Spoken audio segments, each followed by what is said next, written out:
No matter যে তুমি এখন কোথায় আছো, তোমাকে জাস্ট মানে ওই পিকটার থেকে উঠে আসতে হবে এবং একটু মানে ট্রাই করতেই হবে। আর ইভেনচুয়ালি সব কিছুই নিজের জায়গায় এসে বসে যাবে। তাহলে তোদের সাফল্যে আমি বিশাল খুশি। আজকের দিনে ভালো স্টুডেন্ট পাওয়া স্যারেদের কপাল আর কি। এত জ্ঞান কোনো কাজে আসবে না যদি স্টুডেন্ট ভালো না পাওয়া যায়। তো Soumik, congratulation for your NEET. Thank you. তো তুই কিছু বলতে চাস, লাস্ট কোনো কথা? হ্যাঁ স্যার, বলতে তো চাই যে মানে আমার সাথে যেটা হয়েছিল যে প্রথমবারে নিট হয়নি, কিন্তু ডাক্তার হওয়ার যে ইচ্ছে সেটা আমাকে মানে it pushed me to keep going. তো এটার জন্য আমি বলতে চাই যে বেটার লেট দ্যান নেভার। মানে যদি কারোর ইচ্ছে থাকে তাহলে প্রথমবারে যদি নাও হয়, সে যদি নিজেকে টাইম দেয়, আরও ইন্ট্রোস্পেক্ট করে যে প্রথমবার আমার কেন হলো না, তাহলে সে নিশ্চয়ই পরের বারে সাফল্য পাবে। সৌমাল্য, কংগ্রাচুলেশন, তুই রানিং ইয়ারে যেই পেয়েছিস। আমার বক্তব্য আমি এটা বলেই শেষ করব যে মানে আগের দিকে তাকিয়ে যেটা মানে চাইছো সেটার দিকে এগিয়ে যাও। তুমি যদি জেনুইনলি খাটো, ঈশ্বর তোমার মাথার পিছনে আছে। আর আরেকটা কথা যেটা আমি খুব মনে করি, আমার পক্ষে যেটা আমি দেখছি এখন, মানে তুমি যখনই একটা খুব ভালো জায়গাতে সাকসেসফুল হয়ে যাবে, সেই সাকসেসফুল হওয়ার পিছনে তুমি যখনই নিজের লাইফের পাতাগুলো একটা একটা করে উল্টি দেখবে, সেই সময় রিয়েলাইজ করবে যে একটা সময় উদমা খেটেছিলাম। কংগ্রাচুলেশন, তোর তো অনেক ডিগ্রি রয়েছে। তোর এবারে ডাব্লিউবিজিতে এত ভালো নাম্বার পেয়েছিস। তুই তো একটা ডিগ্রি বলতেই ভুলে গেলি। আগের বছর জেন পাস পরীক্ষাতে সেকেন্ড র্যাঙ্ক করেছিলাম ওয়েস্ট বেঙ্গলে। ওয়েস্ট বেঙ্গলের মধ্যে। তো তুই অত ভালো র্যাঙ্ক করেও যাসনি, এটা খুব চাপ ছিল। এবারে নিট না পেলে কি হবে? প্রথমবারে ডাব্লিউবিজি পেয়েও তুই যাসনি, এইবারে ডাব্লিউবিজিতে 300 এত র্যাঙ্ক করেছিস, তারপরে নিট পেয়েছিস। প্লাস তুই যে জায়গা থেকে বিলংস করিস, এটা তো মানে কিছু বলার নয়, সবাই জানে, বিষ্ণুপুরে সবাই দেখেছে তোর জায়গাটা। অ্যাট দ্য এন্ড কেমন লাগছে? এটা তো মানে ভাষায় প্রকাশ করার মতো নয়। বিশ্বাস হচ্ছে তো? না, এখনও যেন সেই স্বপ্নের মতো লাগছে। বাট এটাই বলা যে মনের যে তার অদম্য ইচ্ছা থাকলে সব কিছুই সম্ভব। ওটা চেষ্টা করে যাওয়া, হাল ছিল না। এতদিন আমি ফিজিক্সেরই ভিডিও করতাম, কিন্তু আজকের ভিডিওটা একটু অন্যরকম হবে। তোমরা অনেকেই জিজ্ঞাসা করো, অনেক গার্জেন জিজ্ঞাসা করে, অনেক স্টুডেন্ট জিজ্ঞাসা করে যে নিট যেই পড়তে গেলে লেকচার তো দেখছি, কিন্তু কীভাবে পড়বো, কীভাবে ব্যাকলগ ক্লিয়ার করব, স্ট্র্যাটেজিটা কী হওয়া দরকার। অনেক ভিডিও তোমরা দেখেছো যেখানে স্যারেরা ডিফারেন্ট স্ট্র্যাটেজি দেয়। আজকে কিন্তু স্ট্র্যাটেজিটা আমি তোমাদের বলবো না, আজ স্ট্র্যাটেজি বলবে যারা নিট ক্র্যাক করেছে তাদের মুখেই আমরা এবারে স্ট্র্যাটেজি শুনবো। আমার 4 জন স্টুডেন্ট, যারা কেউ যেই পেয়েছে, কেউ নিট পেয়েছে, তাদের মুখ থেকেই শুনবো স্ট্র্যাটেজির কথা, ঠিক আছে? আর এই যে 4 জন যারা রয়েছে তারা কিন্তু ডিফারেন্ট ব্যাকগ্রাউন্ড থেকে আসছে। কেউ সিবিএসসি থেকে এসেছে, কেউ ওয়েস্ট বেঙ্গল বোর্ড থেকে এসেছে। তাদের সঙ্গে আগে পরিচয়টা করে নিই, তারপরে তাদের প্রত্যেকের মুখে ডিফারেন্ট সাবজেক্টে তাদের কি স্ট্র্যাটেজি ছিল সেগুলো এক এক করে শুনবো। প্রথমে পরিচয়টা সেরে নিচ্ছ। আমি সৌমাল্য গোস্বামী। আমি 2026 সালে হেরিটেজ স্কুল থেকে সিবিএসসি বোর্ডের আমি এইচএস পাস করেছি। অ্যান্ড যেই মেন এক্সামিনেশনে আমি 98% স্কোর করেছি। অ্যান্ড আমার র্যাঙ্ক ছিল 32828। আমার নাম বর্ষা কুণ্ডু। আমি 2024 সালে উচ্চ মাধ্যমিক পাস করেছি ওয়েস্ট বেঙ্গল বোর্ড থেকে। আর আমি নিটের র্যাঙ্ক করেছি 12,555। আর এটা বলবো, আর আমি আশা করছি কলকাতার কোনো কলেজে অ্যাডমিশন নেওয়ার। আমার নাম হচ্ছে রূপম কাইতি এবং আমি হচ্ছে 2025 সালে বিষ্ণুপুর কেএম হাই স্কুল থেকে এইচএস পাস করেছি। আমি এই বছর নিট ক্র্যাক করেছি, যেটিতে আমার র্যাঙ্ক ছিল 28,734 এবং আমি আশা করছি যে আমার কোনো বাঁকুড়ার কলেজে অ্যাডমিশন হয়ে যাবে। আমি সৌমিক ব্যানার্জি। আমি 2025 সালে Bishnupur heritage school CBSE board থেকে উচ্চ মাধ্যমিক পাস আউট করেছি এবং আমি জেইতে 97.1% স্কোর করেছি এবং নিটে এই বছর নিটে আমি 98.9% স্কোর করেছি, যেটা হচ্ছে 21,794 র্যাঙ্ক। তো এই র্যাঙ্কে আমি আশা করছি আমার বর্ধমান মেডিকেল কলেজ বা বাঁকুড়া সম্মেলনী মেডিকেল কলেজে অ্যাডমিশন হয়ে যাবে। আরও একটা কথা বলার আছে। দেখা গেছে, এটা আমি দেখেছি আর কি, যারা নিট ক্র্যাক করে তারা কিন্তু পাশাপাশি জেইও হয়ে যায়। তো এই 3 জনই কিন্তু জেই মেন্সেও কিন্তু ক্র্যাক করেছে। তো জেইর স্কোরটা একটু জেনে নেব। আমার যেই মেন্সে 95% হয়েছিল এবারে। ফার্স্ট অ্যাটেম্পটে দিয়েছিলিস নাকি না, এটা সেকেন্ড অ্যাটেম্প। সেকেন্ড অ্যাটেম্পটে দিয়েছিলিস? হ্যাঁ, আর ফার্স্ট অ্যাটেম্পে 93% হয়েছিল। আচ্ছা আচ্ছা। এবছর আমি জেই মেন্সে সেকেন্ড অ্যাটেম্পটে 90% স্কোর করেছি। আমি এবছর যেই মেন্সের ফার্স্ট সেশন যেটা ছিল সেটাতে 97.3% স্কোর করেছি, আর তার পরেরটাতে 96% স্কোর করেছি। আচ্ছা সৌমিক, তুই 2025-এ উচ্চ মাধ্যমিক পাস করেছিস। 2025-এ তো জেইও দিয়েছিলিস, নিটও দিয়েছিলিস, তার স্কোরটা কি মনে আছে তোর?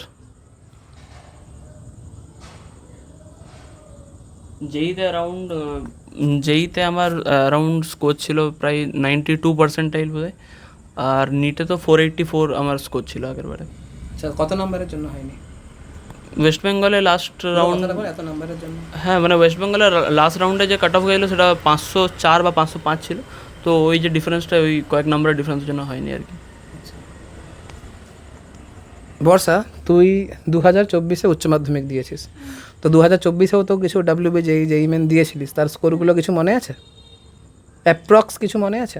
আমি যেই মেন্স 2024-এ আমি যেই মেন্স দিইনি, ডাব্লিউবি যেই দিয়েছিলাম। ওখানে আমার র্যাঙ্ক হয়েছিল 5000 সামথিং হয়েছিল। মানে সরকারি কলেজ হয়ে যেত? হ্যাঁ হ্যাঁ, তুই যাসনি কেন? আমার নিটের ইচ্ছে ছিল, ডাক্তার হওয়ার স্বপ্ন ছিল। আর 2024-এও তো 2024-এই তো জেই মেন 24-এ তো দিয়েছিলিস জেই মেন? না, ডাব্লিউবি দিয়েছিলিস? ডাব্লিউবি দিয়ে দিয়েছিলাম। তো বর্ষা, তুই 2026-এও তো তুই ডাব্লিউবিজেই দিয়েছিলিস, তার র্যাঙ্ক? 2026-এ ডাব্লিউবি যেই র্যাঙ্ক আমার 387। তো এই র্যাঙ্কে তো যাদবপুর হয়ে যাবে। হ্যাঁ, হয়ে যাবে। কি ভাবছিস, যাদবপুর না? Obviously Kolkata medical college. আচ্ছা আচ্ছা, ডাক্তারের স্বপ্নই ছিল? হ্যাঁ, একদম। আচ্ছা, তাহলে আর সৌমাল্য, তুই তো রানিং ইয়ার, তোকে তো এটাই ফার্স্ট অ্যাটেম্পট। বাহ, রানিং ইয়ারে পাওয়াটা কিন্তু বিশাল চ্যালেঞ্জিং। বোর্ডসকে মাথায় রেখে তারপরে জেই মেন ক্র্যাক করা স্বাভাবিক, মানে টু ডিফিকাল্ট। তাহলে সৌমাল্য, তুই যে ইঞ্জিনিয়ারিং যে ক্র্যাক করেছিস, তো তার স্বপ্ন নিশ্চয়ই দেখেছিলিস কোনো একটা স্পেসিফিক ক্লাস থেকে, আবার রানিং ইয়ারে পেয়েছিস, তার মানে তো নিশ্চয়ই প্রি প্ল্যান্ড, পুরো আগে থেকে ভেবেছিলিস যে ইঞ্জিনিয়ারিং পড়তে হবে। ইন্সপিরেশন কি, কেন ওই ইঞ্জিনিয়ার, অন্য কিছু কেন নয়? ইন্সপিরেশন বলতে গেলে আমার ঘরে আমার বাবা, কাকা, দাদু এনারা সবাই ইঞ্জিনিয়ার, সিভিল ইঞ্জিনিয়ার। আর ওদেরকে দেখে আমার মূলত ইঞ্জিনিয়ারিংটার প্রতি ন্যাক। ওই জন্য আমি অনেক ছোটো থেকে এই জেইর জন্য প্রিপারেশান শুরু করেছিলাম, মূলত ক্লাস 9 থেকে। আর ওনাদের যে কাজ, তাদের যে সাইট ওয়ার্ক, সব কিছু দেখেই আমি ইন্সপায়ার্ড হয়েছি ইঞ্জিনিয়ারিং করার জন্য, বিশেষ করে সিভিল ইঞ্জিনিয়ারিং। আচ্ছা, তো ভেবেছিলিস 9 থেকে ইঞ্জিনিয়ারিং পড়বো, তার জন্য কিছু স্টেপ নিয়েছিলিস? আমি ক্লাস 8-এ যখন পড়ি, আমার বন্ধু সে আমাকে আমার ফিরজির একটা অ্যাডমিশন টেস্টের জন্য একটা পরীক্ষায় বসতে বলে। দুই বন্ধু মিলে আমরা দুজনেই একসাথে বসেছিলাম। তো সেই সময়তে আমি ওই পরীক্ষাটাতে আমি একটা পুরো কোর্স 1 বছরের ক্লাস 8-এর সেটা ফ্রিতে পেয়েছিলাম। আর সেই ক্লাসটা আমার করা হতো না খুব, কারণ কি সেই সময়তে অনেক টিউশনের সঙ্গে যুক্ত হয়ে গেছিলাম, ইংলিশ বলুন, বাংলা বলুন, অনেক টিউশনের সাথে যুক্ত হয়ে গেছিলাম, আর ওই ক্লাসটা করা হতো না বিশেষ। তাই সেটা দেখেই বাবা বললো যে এরপর তো ভালো করে প্রিপারেশান করতে হবে, যেহেতু জেই প্রিপারেশান করবে। তো তাই ক্লাস 9-এই ফিরজিতে অফলাইন ক্লাসের আমাকে ভর্তি করে দেয়। তার মানে কোথাও না কোথাও বাবার হিউজ সাপোর্ট ছিল, মানে প্রথম থেকেই একদম ছিল। তাহলে সৌমিক, তুই কবে থেকে ভাবলি ডাক্তার হবি, আর ডাক্তারই কেন ভাবলি, অন্য কিছু কেন নয়? আমি যখন ক্লাস 8-এ পড়ি তখন কোভিড চলছিল। তো যখন আমি 9-এ উঠলাম তখন আমি বুঝতে পারলাম যে মানে এই হেলথ সেক্টরের কতটা প্রয়োজন, ঠিক আছে। আর আমার মানে মা এবং বাবা দুজনেরই সাপোর্ট ছিল। তো তখনই আমার মাথায় এলো যে ডাক্তার হওয়ার যে স্বপ্নটা সেটা আমার মাথায় এলো, এবং তখন আমি ওই আকাশের অফলাইন ক্লাসে ভর্তি হলাম। তুই আকাশে কোন ক্লাসে অ্যাডমিশন নিয়েছিলিস? আমি আকাশে ক্লাস 9 ক্লাসে অ্যাডমিশন নিয়েছিলাম। মানে ক্লাস 9-এ যে অ্যাডমিশন নিয়েছিলিস, মানে আকাশ হোক, অ্যালেন হোক, যে কোনো অফলাইন ইনস্টিটিউট হোক, মানে সেখানে পড়ানোর ধরনটা কি আলাদা হয় একটু? মানে ধর তোদের সিলেবাসে যেমন করে পড়ানো থাকে, আমার বলার বক্তব্য নিটের যে ফাউন্ডেশন বা জেইর যে ফাউন্ডেশন, সেই ফাউন্ডেশন কোর্সটা কি তোর নর্মাল পড়া থেকে আলাদা? হ্যাঁ অবশ্যই, কারণ কি ক্লাস 8 বা 9-এর কোনো ছেলে জানে না যে একটা কম্পিটিটিভ এক্সামের যে প্যারামিটার সেগুলো কী, সেটা পাওয়ার জন্য কী কী তাকে করতে হয়, তাকে কী ধরনের কোশ্চেন করতে হয়। সেই এমসিকিউজ অতটা প্র্যাকটিস করে না 8 বা 9th ক্লাসে, তাকে সেই ফাউন্ডেশনটা তৈরি করে। এবং একটা কম্পিটিটিভ এক্সামের যে কাট অফ বা এই সম্বন্ধে যে ছেলেদের ধারণা থাকে না, সেটাও তারা ক্লিয়ার করে যে কম্পিটিটিভ এক্সাম পেতে গেলে তাকে ঠিক কীভাবে এগিয়ে যেতে হবে। সেটা সেই স্যাররা তাকে 1-to-1 ডাউট সেশনও করিয়ে দেয় একদম, মানে যা যা প্রবলেমস থাকে সেখানে স্যাররা সত্যি ক্লিয়ার করে দেয় সেটা। কিন্তু আমি দেখেছি তোর যারা ধর মিডিয়কার, তাদের ক্লাসে বুঝতে অসুবিধা হয়, আমি লক্ষ্য করেছি, দেখেছি। তো তোর প্রথমে ক্লাসে অসুবিধা ফিল করিসনি নাকি? তোর মানে হয় না যে সবাইকে পড়ানো হচ্ছে, একটা মোটামুটি একটা স্ট্যান্ডার্ড মেনটেন করে পড়াতে হয়, তো ধর সামনের ছেলে কিছু উত্তর দিচ্ছে, বাদ বাকি অসুবিধা হচ্ছে, অসুবিধা কারণ অনেককে দেখেছি 8-9 থেকে পড়তে, কিন্তু সবাই তো অ্যাট দ্য এন্ড ওই জায়গায় যেতে পারে না। এই বিষয়ে তোর কি মনে হয় আর কি? না, আকাশে বেশিরভাগই নন বেঙ্গলি টিচার্স থাকে। যদি কারোর ল্যাঙ্গুয়েজ ব্যারিয়ার না থেকে থাকে, তাহলে সে যদি ক্লাসে মোটামুটি অ্যাটেন্টিভ থাকে, তাহলে সে সব পড়ায় ভালোভাবে বোঝার কথা আর কি। এছাড়াও যদি সে বুঝতে না পারে, যদি সে সবার মাঝে কোশ্চেন করতেও তার যদি একটু হেজিটেশন লাগে, তাহলে সে পরে স্যারদের কাছে গেলেও স্যাররা 1-to-1 একদম তাদেরকে বুঝিয়ে দেয়। এটুকু আমি মানে দেখেছি আর কি। আর তোর অফলাইনে কোনো 9-10-এ অফলাইনে কোনো মানে স্যার ছিল বাড়িতে এসে দেখাতো, বা ওই ধর আকাশে যে পড়ানোটা হচ্ছে, যে মডিউলসগুলো রয়েছে, বাড়ির কোনো স্যারের কাছে তুই সাপোর্ট নিতিস? ধর বাড়িতে হচ্ছে প্যারালালি, এরকম কিছু ছিল তোর? না, আকাশের যে মডিউলগুলো দিত সেখানে মানে স্যাররাই আর কি হোমওয়ার্ক দিত আমাদেরকে। আর 9তে তো পুরোটাই মানে অনলাইনেই ছিল, যেহেতু কোভিড রেস্ট্রিকশন তখনও ছিল। তো আমি নিজেই মডিউলগুলো ঘাঁটাঘাঁটি করতাম, কোশ্চেন অ্যান্সার করতাম, আর না পারলে তখন অনলাইনে সার্চ করতাম সেগুলো। কোনো টিউশন আমার সেরকম ছিল না। তো মোটামুটি এখান থেকে দুজনের সাথে কথা বলে বুঝতে পারলাম যে যদি যেই নিট দিতে হয়, তাহলে কিন্তু আগে থেকে ভেবে রাখতে হবে। আগে থেকে ভেবে রাখলে কি হবে, একটা অ্যাডভান্টেজ পাওয়া যায়। যে ছেলেটি 9 থেকে প্রিপারেশন শুরু করেছে, 9-এ তো একদম 11-12-এর জিনিস পড়ানো হয় না, 9-10-এ হয়তো ফাউন্ডেশন লেভেলে এমসিকিউ যে দেখুন, ফার্স্ট অফ অল দেখতে হবে যে যেই নিট, এটা হচ্ছে এমসিকিউ বেসড এক্সাম। আমি দেখেছি, আমি একে 9-10 একে পড়াইনি, আমি একে ক্লাস ড্রপ ইয়ারে আমি পড়াতে শুরু করেছি, 1 বছর, লাস্ট 1 বছর পড়িয়েছি। কিন্তু সৌমাল্যকে আমি ক্লাস 10-এর লাস্টের দিক থেকে পড়াচ্ছিলাম আর কি। তো ওদের আমি সিলেবাসটা যখন দেখি, তখন দেখলাম যে ক্লাস 12-এ যে সূত্রগুলো রয়েছে, তার প্রমাণ কিন্তু ওইখানে দেওয়া নেই, কিন্তু সূত্রগুলো দেওয়া আছে। সূত্র মুখস্থ করে অঙ্ক কী করে করতে হয়, অঙ্ক যে করার টেন্ডেন্সি, এটা কিন্তু ওদের ক্লাস 10 থেকেই শুরু হয়ে যাচ্ছে। ফলে যারা 9-10 থেকে প্রিপারেশান নিতে শুরু করছে, বা যারা ভাবছে আজকের দিনে অনলাইনেও পড়া যায়, কারণ অফলাইনের যে হিউজ ফিজ, সেটা তো সবার পক্ষে এফোর্ড করা পসিবল নয়, কিন্তু আজকের দিনে অনলাইনে এতটা সুবিধে রয়েছে, কেউ যদি বলে যে আমি অনলাইন থেকে পড়বো, ইজিলি করা যেতে পারে, যদি ঘরের স্যার বা যেখানে অফলাইনে সে পড়তে যাচ্ছে সে যদি সাপোর্ট করে দেয়। তাহলে আমার মনে হয় 9-10 থেকেই যদি প্রিপারেশান নেওয়া যায়, তাহলে আজকের এই কম্পিটিশান, তাহলে এই কম্পিটিশান অনেকটা এগিয়ে থাকা যায়। তা বলে এমনটা নয়, একদমই নয় যে 9-10 থেকে প্রিপারেশান না নিলে আমি নিট যেই পারবো না, এরকমটা একদম নয়। তবে হ্যাঁ, অবশ্যই সুবিধা পাওয়া যায়। তার একটা এক্সাম্পল কি, বর্ষা বলবে, আমি বর্ষার কাছ থেকেই বলবো। তার আগে বলে দিই, বর্ষা মোটামুটি 12-এর লাস্ট থেকে, 12-এর শেষ থেকে ভেবেছিল যে নিট দেবো, ঠিক আছে? তো বর্ষা, তোর নিটের জার্নি, মানে নিট ভাবলি কীভাবে? 11টা তো আমি এইচএসের মতো করেই পড়ছিলাম। তারপর 12-এ যখন ফিজিক্সে অসুবিধা হলো, তখন একটা বান্ধবীর মাধ্যমে আমি আপনার কাছে ভর্তি হলাম। তো আপনি যখন ফিজিক্সের কোশ্চেন করাতেন, তখন তার মাঝে নিটের পিওয়াইকিউ আসতো। সেই পিওয়াইকিউগুলো যখন আমি নিজের থেকে করতে পারতাম, তখন মনে হলো যে এটা আমার পক্ষে করা সম্ভব, আর একটু যদি আমি ভালো করে চেষ্টা করি আমার পক্ষে করা সম্ভব। তখনই আমি ডিসিশন নিলাম যে আমি নিটই করব। মানে তুই নিটের পিওয়াইকিউগুলো যখন নিজে থেকেই করতে পারছিস, তখন মনে হলো যে না, অতটাও কঠিন নয়, করা পসিবল। আমি ভাবতাম প্রচুর কঠিন, আমাদের পক্ষে করা সম্ভব নয়। আমি তো খুব ভালো ছিলাম না, মিডিওকারই ছিলাম। তো তখন তারপরে কনফিডেন্স এলো যে হ্যাঁ করতে পারবো, চেষ্টা করলে পারবো। তো 12টা কি শুধু মানে জাস্ট ভাবলি 12 উচ্চ মাধ্যমিকের পরে নিটের প্রিপারেশন শুরু করলি, মানে নিটের প্রিপারেশন অফিসিয়ালি কবে থেকে শুরু করলি? অফিসিয়ালি তো আমি উচ্চ মাধ্যমিকের পরেই শুরু করেছি। আপনার কাছে 12-এ যখন পড়তাম ওই টুকটাক নিটের পিআইকিউ নিট আপনি শুধু ফিজিক্সটা একটু গাইড করে দিয়েছিলেন, বাকি তো আমি আর কিচ্ছু করিনি। আমি অফিসিয়ালি তো এইচএসের পরেই শুরু আর করেছি। এইচএসের রেজাল্ট কেমন হয়েছিল? এইচএসের রেজাল্ট আমার 93% এসছে। তুই তো বিষ্ণুপুরে মেয়েদের মধ্যে তো ফার্স্টই হয়েছিলিস, হ্যাঁ, বিষ্ণুপুরের মেয়েদের। তারপরে এত ভালো রেজাল্ট করে মনে হলো যে না একবার ট্রাই করা যাক। আমি ভেবেছিলাম একবার দিয়ে দেখি যে আমার পক্ষে সম্ভব কি না, চেষ্টা করে দিয়ে দেখলাম যে সোজাই আছে।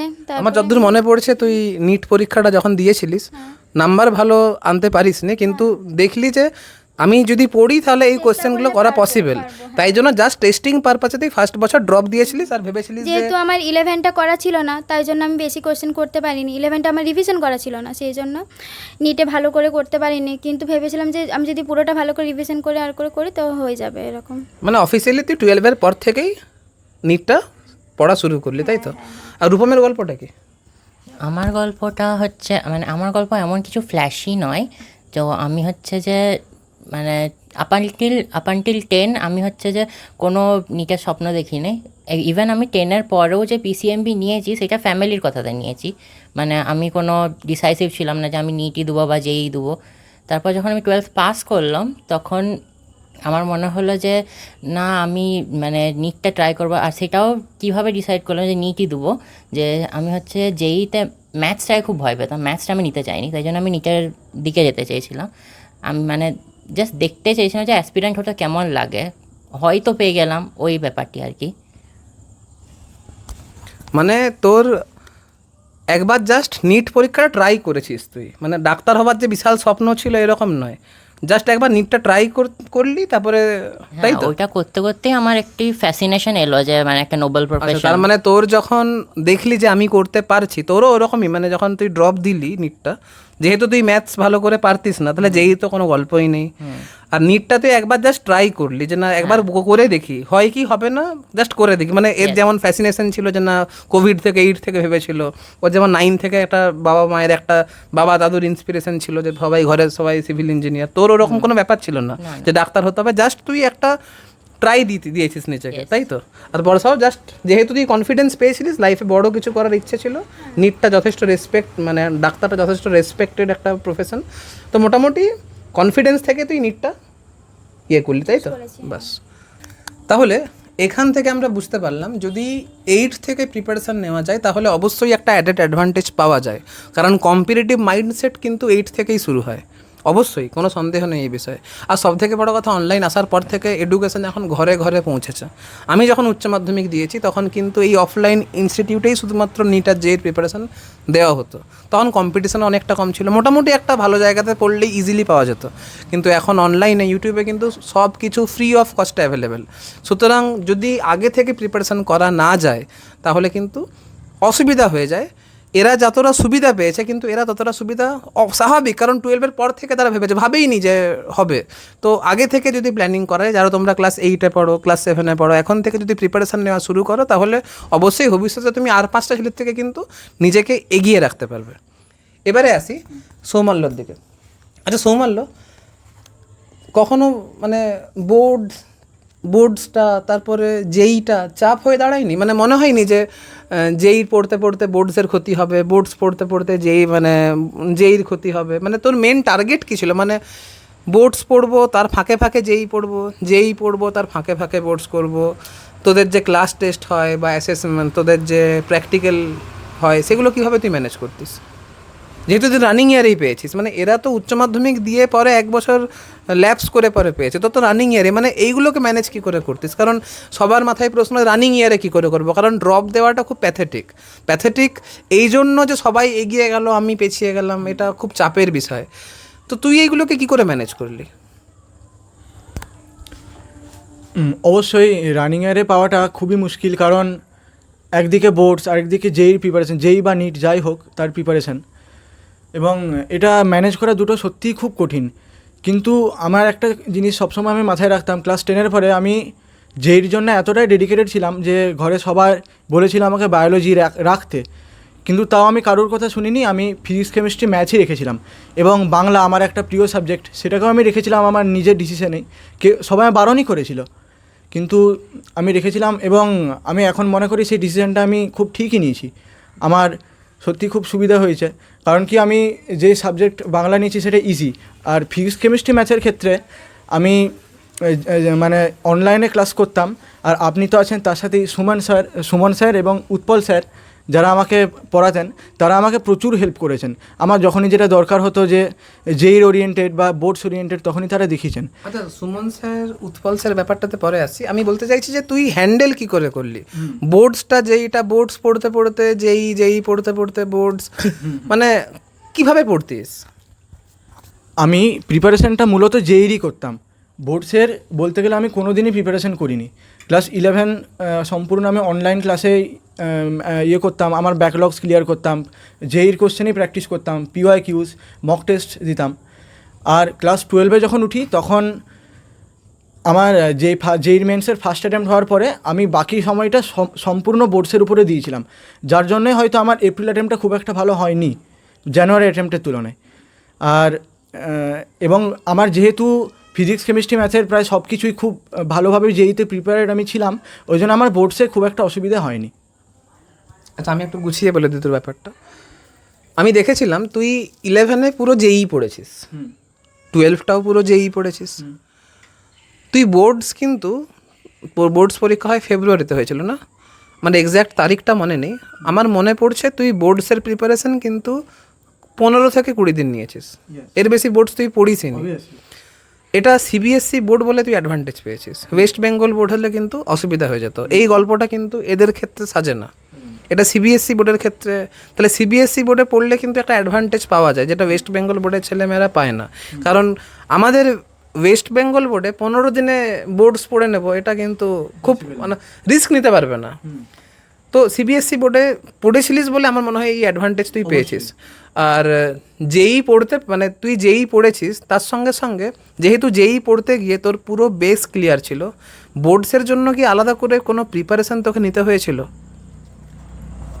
প্রিপারেশন বলতে আমার JMS ফার্স্ট অ্যাটেম্প্ট পরীক্ষার পর আমাকে আপনি কিছু বই বলে দিয়েছিলেন, মানে যেগুলো হচ্ছে বোর্ডসের বোর্ডসেরই PYQs, সেগুলো আমি লিখে লিখে প্র্যাকটিস করতাম।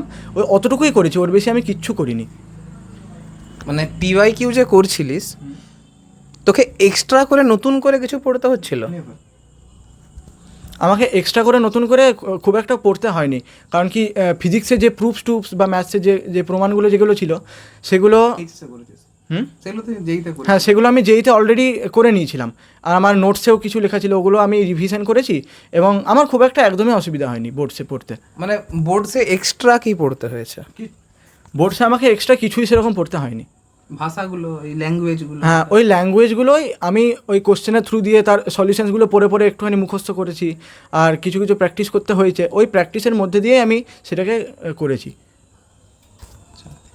এবারে এখান থেকে বুঝতে পারলাম যে যদি কাউকে রানিং ইয়ারে যেই পেতে হয়, রানিং ইয়ারে নিটের ব্যাপারটা তো সৌমিক বলবে, যেই যদি রানিং ইয়ারে পেতে হয় তাহলে কিন্তু ম্যাক্সিমাম ফোকাস কিন্তু যেইতেই রাখতে হবে, বোর্ডস আলাদা করে পড়লে হবে না। যেই যখন তুমি পড়ছো সিলেবাস তো একই, কনসেপ্ট তো যেই পড়লেও ক্লিয়ার হবে, নিট পড়লেও ক্লিয়ার হবে। তুমি সবকটা প্রমাণ কিন্তু যেইতে করছো, সবকটা প্রমাণ নিটে করছো, বোর্ডসে আলাদা করে কিন্তু কিছু করতে লাগছে না। শুধু আমি বাংলা মিডিয়ামের স্টুডেন্ট, ভরের কোনো একটি বস্তু বিবেকে চলছে, এটা যদি কেউ লিখতে পারে তাহলে কিন্তু বাদবাকি ফিজিক্সটা কিন্তু সেম। আচ্ছা সৌমিক, তুই বললি যে তুই 2025-এ উচ্চ মাধ্যমিক দিয়েছিস এবং 10-15 নম্বরের জন্য তো নিটটা হয়নি। নিট না হওয়ার পেছনে কারণ কী ছিল? তুই কেন মানে 10-15 নম্বর পেছিয়ে গেলি? মানে প্রিপারেশনের দিক থেকে আমার তো মনে হয়েছিল যতটা আমার দরকার ছিল তার থেকে কিছুটা কম ছিল, কিন্তু হ্যাঁ, নিট পাওয়ার মতো যে কনফিডেন্স সেটা আমার মধ্যে ছিল। এবং আমার মনে হচ্ছে সেই বছরে মানে প্রিভিয়াস ইয়ার বেসড আমরা পড়াশুনো করি আসলে এই কম্পিটিটিভ পরীক্ষা, যে কোনো কম্পিটিটিভ পরীক্ষার জন্যই তাই প্রযোজ্য। তো নিটের জন্য যেরকম আমরা PYQ বেসড প্র্যাকটিসটা করেছিলাম, সেই হিসেবে আমাদের এক্সপেকটেশন অনুযায়ী কোয়েশ্চেনটা একটু বেশি কঠিন হয়ে গেছিলো এবং তার কারণে একটা মানে পরীক্ষায় বসে একটা সাইকোলজিক্যাল ব্রেকডাউন হয়েছিল, যার কারণে কিছু মানে বলতে গেলে অনেকটাই সময় আমাদের ওখানে কারণে নষ্ট হয়েছিল, আমার তো স্পেশালি হয়েছিল, তাই আমার ওই নাম্বারটা শর্ট রয়ে গেছিলো। তার মানে আমার যতদূর মনে পড়ছে 2025-এ ফিজিক্স কোয়েশ্চেন খুব টাফ, আর তোকে পড়িয়ে আমি যেটা বুঝতে পেরেছি তুই ফিজিক্সে ভালোই স্ট্রং। নিট পরীক্ষা দিতে গিয়ে তুই ফিজিক্সটাই আগে করিস, দিয়ে ফিজিক্স কোয়েশ্চেন কঠিন করে দিয়েছে। আর যেহেতু তুই ফিজিক্স ভালো করতে পারলি না কারণ কোয়েশ্চেন কঠিন, তুই পরীক্ষার হলে ভাবতে শুরু করলি আমি হয়তো আর পাবো না, এই ভয়েই হলো না। যদি প্রত্যেক বছর যেমন প্রশ্ন আসে সেই রকম যদি প্রশ্ন আসতো তাহলে কি তোর নিট ক্র্যাক করা পসিবল ছিল? হ্যাঁ, তাহলে একদমই ছিল, কারণ কি আমি কনফিডেন্স পেয়েছিলাম, কারণ কি আমি মক টেস্টে আকাশে যথেষ্ট ভালো স্কোর করতাম, কারণ তারা পিওয়াইকিউ বেসডই কোশ্চেন করতো এবং সেখানকার স্যাররাও আমার প্রতি কনফিডেন্স দেখিয়েছিল যে আমি এবছরই ক্র্যাক করব। দেখ, আমি কেন নিট হয়নি এটা জানতে চাইছি, সেটা তো আলোচনা করব। তার মানে তোর মধ্যে সেই ক্ষমতা ছিল, তুই রানিং ইয়ারে নিট পেয়ে যেতিস। আমি এখানে আলোচনা করছি রানিং ইয়ারে যেই বা নিট পেতে গেলে কী স্ট্র্যাটেজি থাকতে হবে, কি করে বোর্ডস আর নিটকে হ্যান্ডেল করতে হবে। তো তুই কিভাবে, তুই তো রানিং ইয়ারে নিট পাবি এই মানসিকতা থেকে পড়ছিলিস, কিভাবে তখন তুই বোর্ডসটাকে হ্যান্ডেল করেছিস? মানে তোর গল্পটা কি সৌমল্যর মতোই, কারণ তুই সারাদিন কি নিটই পড়তিস নাকি বোর্ডসটাকেও প্রায়োরিটি দিতিস? না, গল্পটা এক্স্যাক্টলি ওর মতোই, কারণ কি আমি কম্পিটিটিভ এক্সামকে প্রায়োরিটি দিয়েছিলাম এবং আমি যখনই পড়তে বসতাম আমি ওই নিট ওরিয়েন্টেডই পড়াশোনা করতাম এবং আমি ওই এক্সপ্লেনেটরি যে কোয়েশ্চেন সেই ভাষা মুখস্থ করে ওরকম টাইপের ঠিক আমি প্র্যাকটিস করিনি, তাই ওরকম কিছু কোয়েশ্চেন আমার পরীক্ষায় ছাড়াও গিয়েছিলো এবং তাতে আমি খুব একটা রিগ্রেট করি না। তার মানে তুই বলতে চাইছিস বা তোরা বলতে চাইছিস সিবিএসসি বোর্ডে যদি পড়া যায় তাহলে শুধুমাত্র কম্পিটিটিভ এক্সামকে ফোকাস করে যদি পড়া যায় তাহলে বোর্ডসটা রিস্ক হবে না, তাই তো? না, তার মানে শুধু তুমি কম্পিটিটিভ এক্সাম পড়তে পারো, বোর্ডসে কোনো রিস্ক আসবে না সিবিএসসিতে। আচ্ছা, এই কথাটা ওয়েস্ট বেঙ্গল বোর্ডে কতটা অ্যাপ্লিকেবল বলে তোর মনে হয়? আমি আসছি নিটের গল্পে আসছি। মানে তুই যদি নিট তো এখন তোর হয়ে গেছে, তোর এখন যেভাবে পড়াশোনা করলি এটা যদি 11 মানে যদি বর্ষা এখন ক্লাস 11-এ পড়ে, এই যদি আজকে তোর এখন যে এক্সপিরিয়েন্স আছে সেম এক্সপিরিয়েন্স নিয়ে যদি তোকে 4 বছর আগে নিয়ে যাওয়া হয় তাহলে তোর কি মনে হয় যে রানিং ইয়ারে নিট পাওয়া সম্ভব ওয়েস্ট বেঙ্গল বোর্ডে পড়াশোনা করে? দেখুন, একেবারে যে সম্ভব নয় সেটাও নয়, কিন্তু ভীষণ কঠিন। কারণ নিটের পিওয়াইকিউ মানে নিটের যেরকম এমসিকিউ আসে আর ওয়েস্ট বেঙ্গল বোর্ডের যেরকম কোয়েশ্চেন আসে তার মধ্যে আকাশ পাতাল তফাৎ আছে।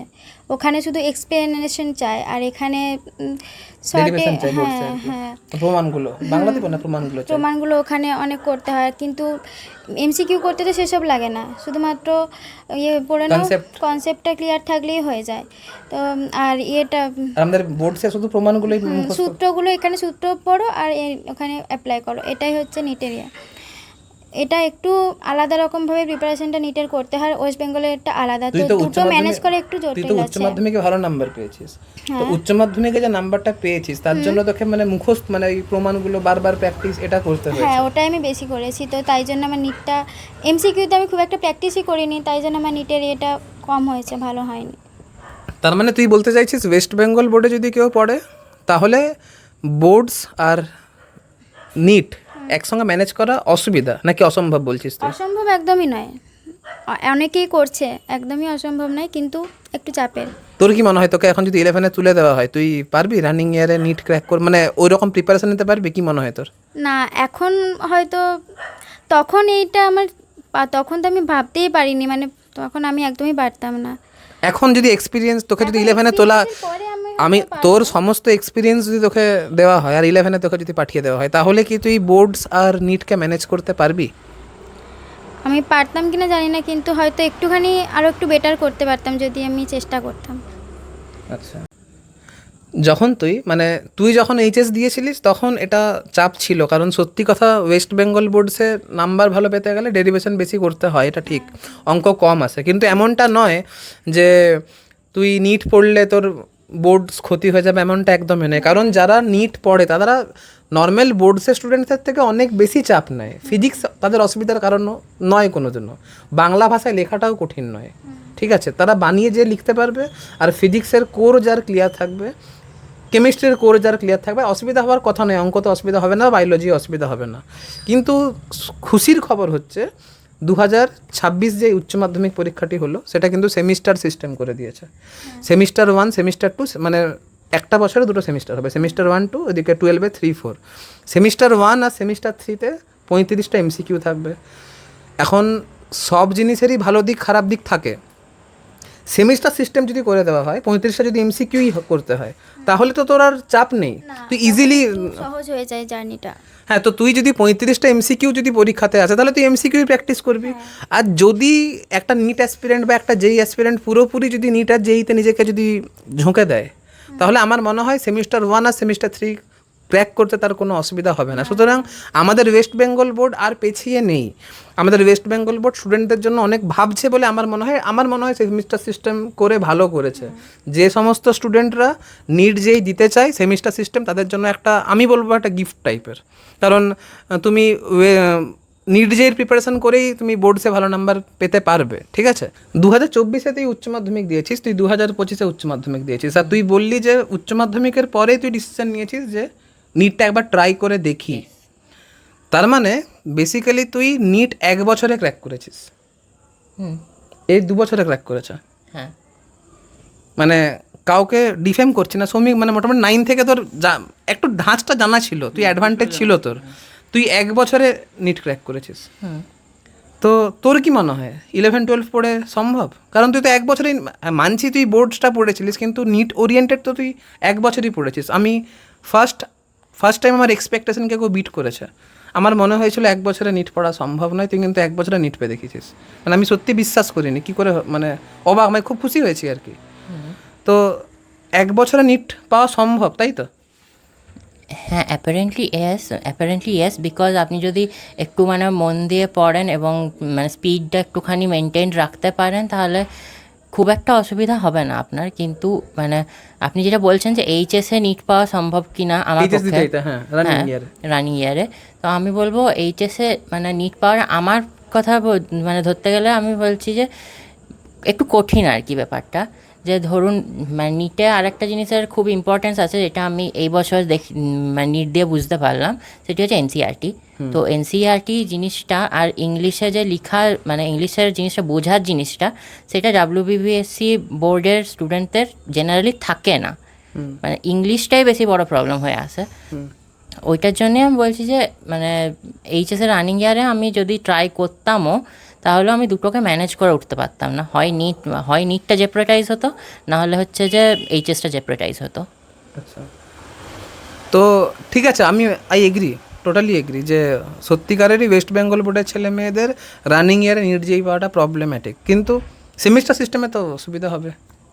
সেমেস্টার সিস্টেমে সুবিধা হবে, আপনি তুই সেমিস্টারে দিসনি আমি জানি, কিন্তু যা মনে হচ্ছে 35টা কোশ্চেন এমসিকিউই আসবে, অঙ্কই আসবে, তাহলে সুবিধা তোরা যে অসুবিধা ফেস করেছিস তার থেকে তো অনেক কম অসুবিধা আজকের দিনে ছেলেমেয়েরা ফেস করবে।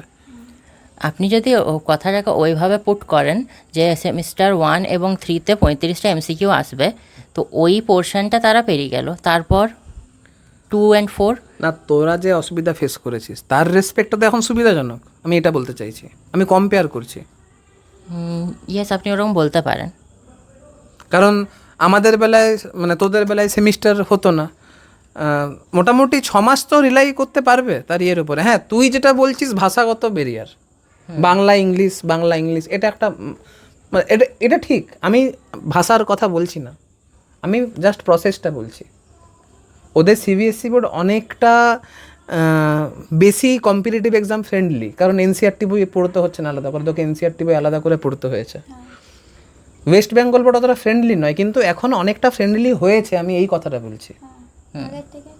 মানছি এখনও অসুবিধা আছে, কিন্তু অনেকটা ফ্রেন্ডলি হয়েছে। তোর কি মনে হয়, মানে এনসিইআরটি থেকে বায়োলজিতে এনসিইআরটি বেশি পড়তে হয়?